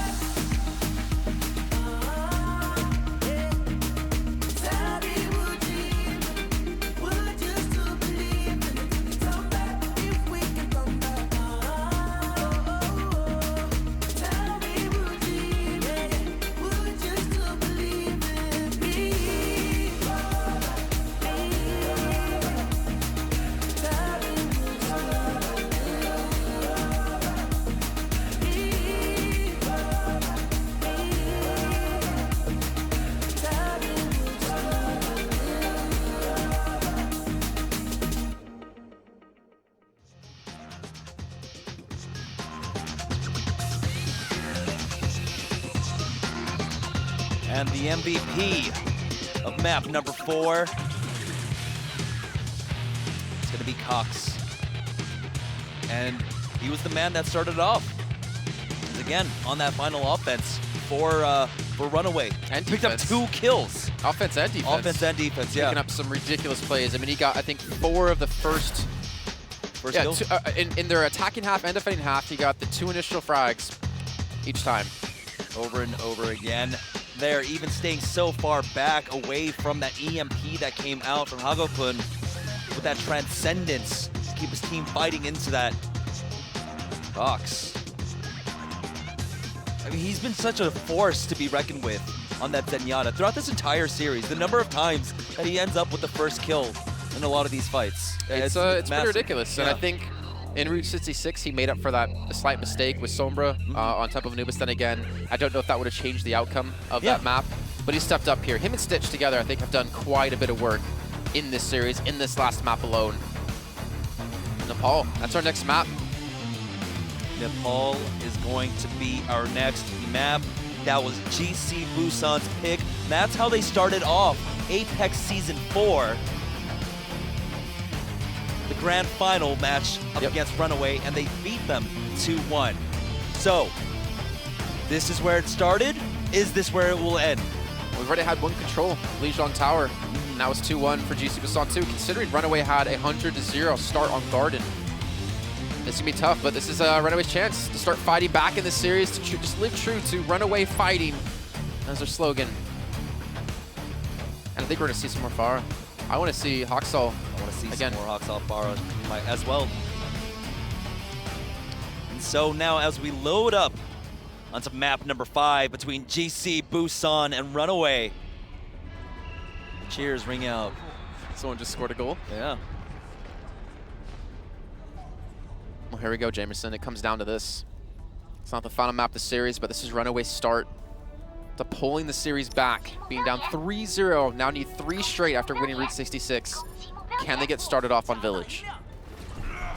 We already have the Pharah coming out for the blue squad, and that is going to be Runaway. Hoxall on it. Hureg. They're back with a Soldier 76, but Hoxall just getting some free damage off as they make their way through that choke point. He's just able to dish out this damage. They have to be careful. Someone needs to deal with this man. Yeah, because Hureg hasn't gotten out of these doorways just yet. He can't deal with Hoxall. He's not even trying to. There we go. He finally turns his attention to it, but he's still taking so much damage for it now. Hureg, though, will punish TZ. Instant res comes out from Bumper. Prophet to Dusu, and he gets a kill on Janu. Good start. He's actually looking for a Bumper here. He's overextended, and he gets him so low in HP, but Cox again, the MVP from last map, gets the kill, saves his Mercy's life, allows Bumper to come back in, even with the Caduceus Blaster. But with Bumper going down, that allowed Hureg to ultimately get that kill onto Hoxall. That's how important it is for, you know, Hoxall to receive that pocket. So instead, he's going to swap off now onto the Genji. Okay, so looking to get very deep here. A lot of low HP targets for him to clean up. With Hureg already having attack visor. Cox at 80% on his Transcendence too, able to keep up with Hagapyeon, who's actually been killed. The Bumper getting the res on a Hoxall. Hagapyeon will be brought back to life, and he will have the Transcendence to play with, but Cox has his own, and he sees so many low HP targets as he rushes in. Tactical visor instantly answered by that Transcendence. Now as Hoxall gets the D-Mech onto Wuyal. Now, during that, Closer did use his Valkyrie, and Bumper will pop his own now as Hox drops low, but Hoxall is the one with the double kill. Hureg gone, Hagapyeon gone. And with that, Runaway cleaning up the forces of GC Busan, but still, GC Busan, 45% on the board for them. Hoxall's gonna have a blade though. And this blade, well, if they come high ground, it's gonna be enough. Actually, yeah, we can already see Closer here. Hoxall, if he's in a position to just go with his blade, demolish them coming through this doorway. It's gonna be tough to do, but he could have Bumper follow him. And that's gonna be the initial engagement gesture. He does have his primary to fight with, and there's Hoxall with the blade, diving the back lines. Bumper has gone down first. Hoxall needs to find a Mercy here. It's gonna be Janu that takes out Closer, and so, with that blade, able to force them back. They're gonna use another Transcendence now out from Cox, who's just so deadly with his orbs. That's how he's building them up so quickly. He's like 60% ahead of Hagapyeon there. And at this rate, he's gonna build up another Transcendence to match Hagapyeon when he gets his own. Ridiculous, Cox. 2 Transcendences in 2 fights. And now Runaway will be able to take the lead here on our first map of Village.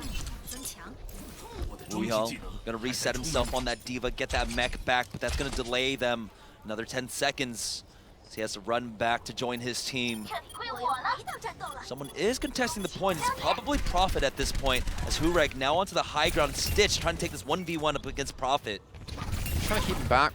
Trying to force him away from the point so he doesn't get the free capture, and also give some ease of mind to the rest of his team to not have to worry about doing that. But he's transitioned back to his team to help fight, and Prophet's not even there because Prophet had to go the long way to get here.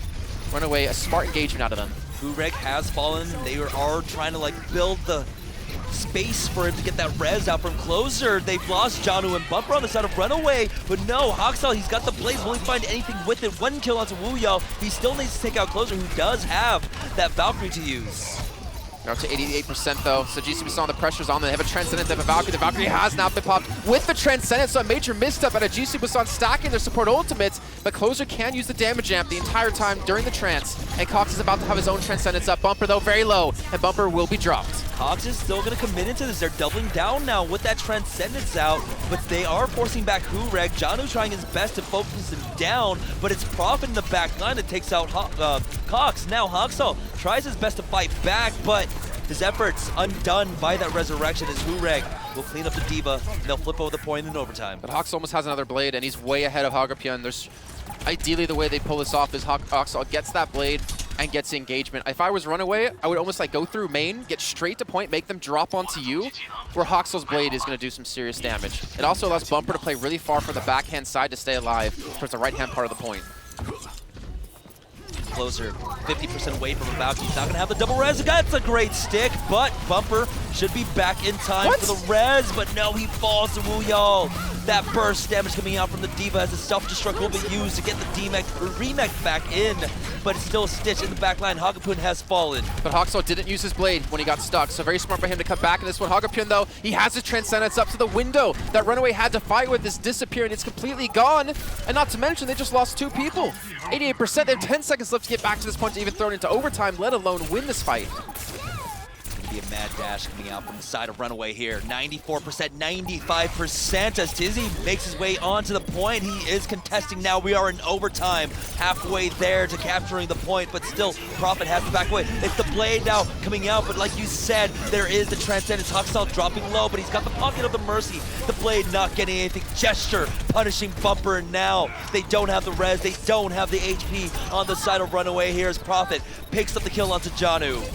Yeah, this is looking like GC Busan is going to close this out. The Transcendence out of Cox will be used, so he'll get to point to maybe save TZ, but no, TZ has been dropped by Hagapyeon again, and that will be the first map here on Nepal going to GC Busan. Now, I know Bumper is going to get probably a lot of hate from like Twitch or Reddit because he's been dying so often in this map, but it's not his fault. The problem is that when you're fighting against a Mercy who already has high ground, you're not going to kill their Mercy, and then you could get jumped on as your own. You don't have a far to jump to anymore. You don't have a Winston jumping straight up because Tizzy needs to get to the point.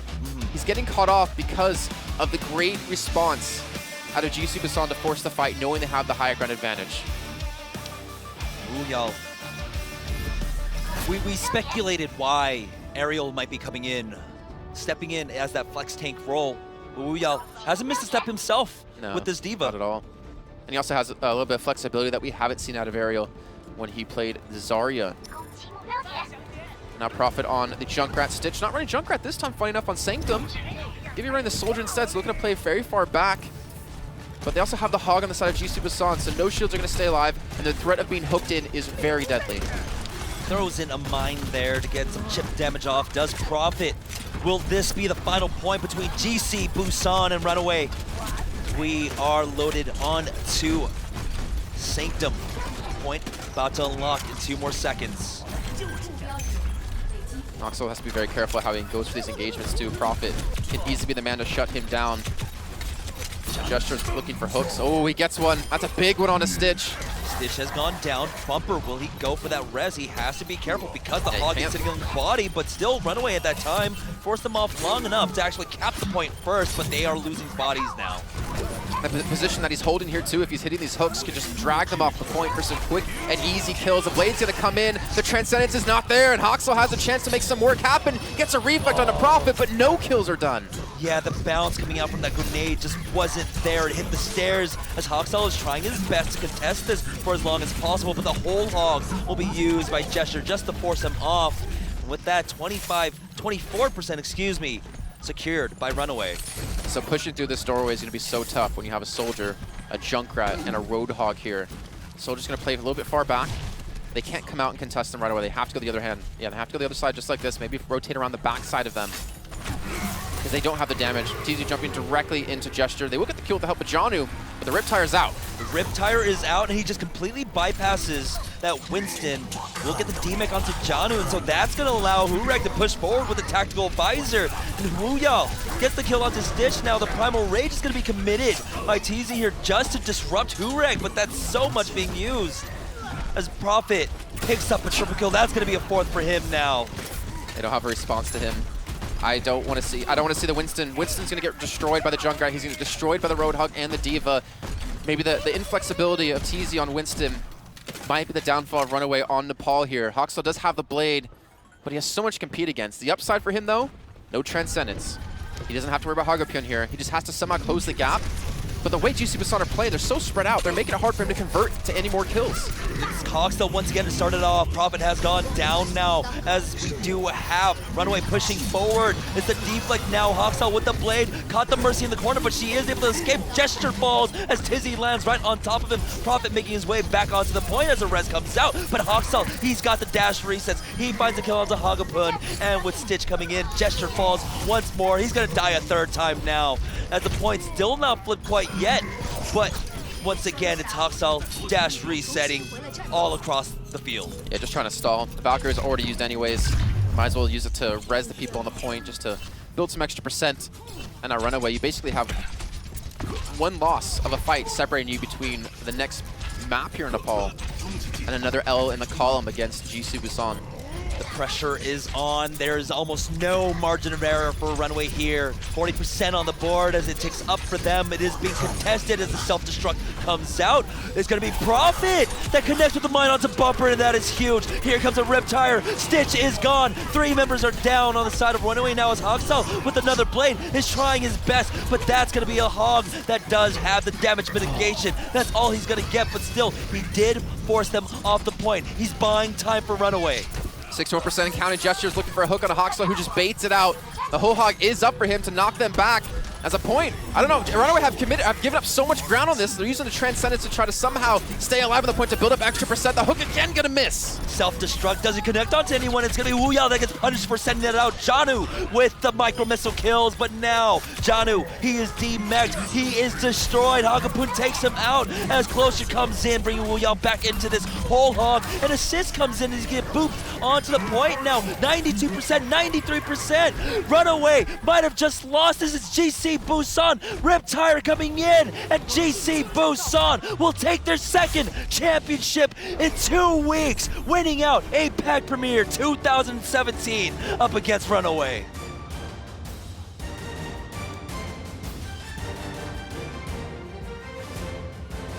And Runaway having to be gutted about that, losing to this team twice now in 2 weeks.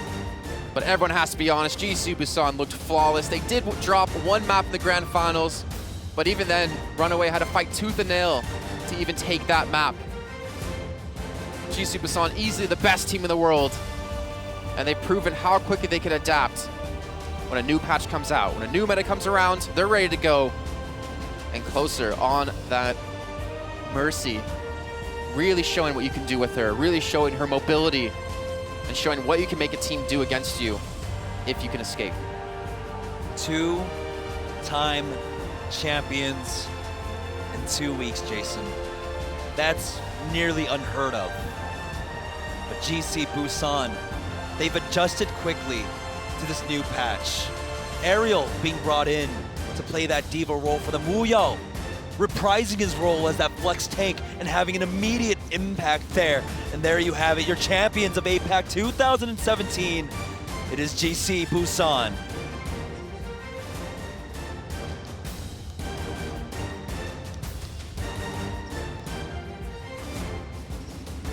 Jamerson, there's a lot of questions out there about this team coming in to the patch. Not a lot of practice for the team. We heard their early scrim results against some of the teams, or a lot of the teams were very lackluster. But in just a week's time, to be able to come together like this, Ariel, the man who filled in for them, for Wu Yao, played phenomenally. And everyone, even Prophet, oh dear Lord, Prophet, just showing how scary he is on every hero he plays. His Zarya was amazing, his Tracer's been amazing, his Genji can challenge the likes of the best. And I think this is 100% deserved for them.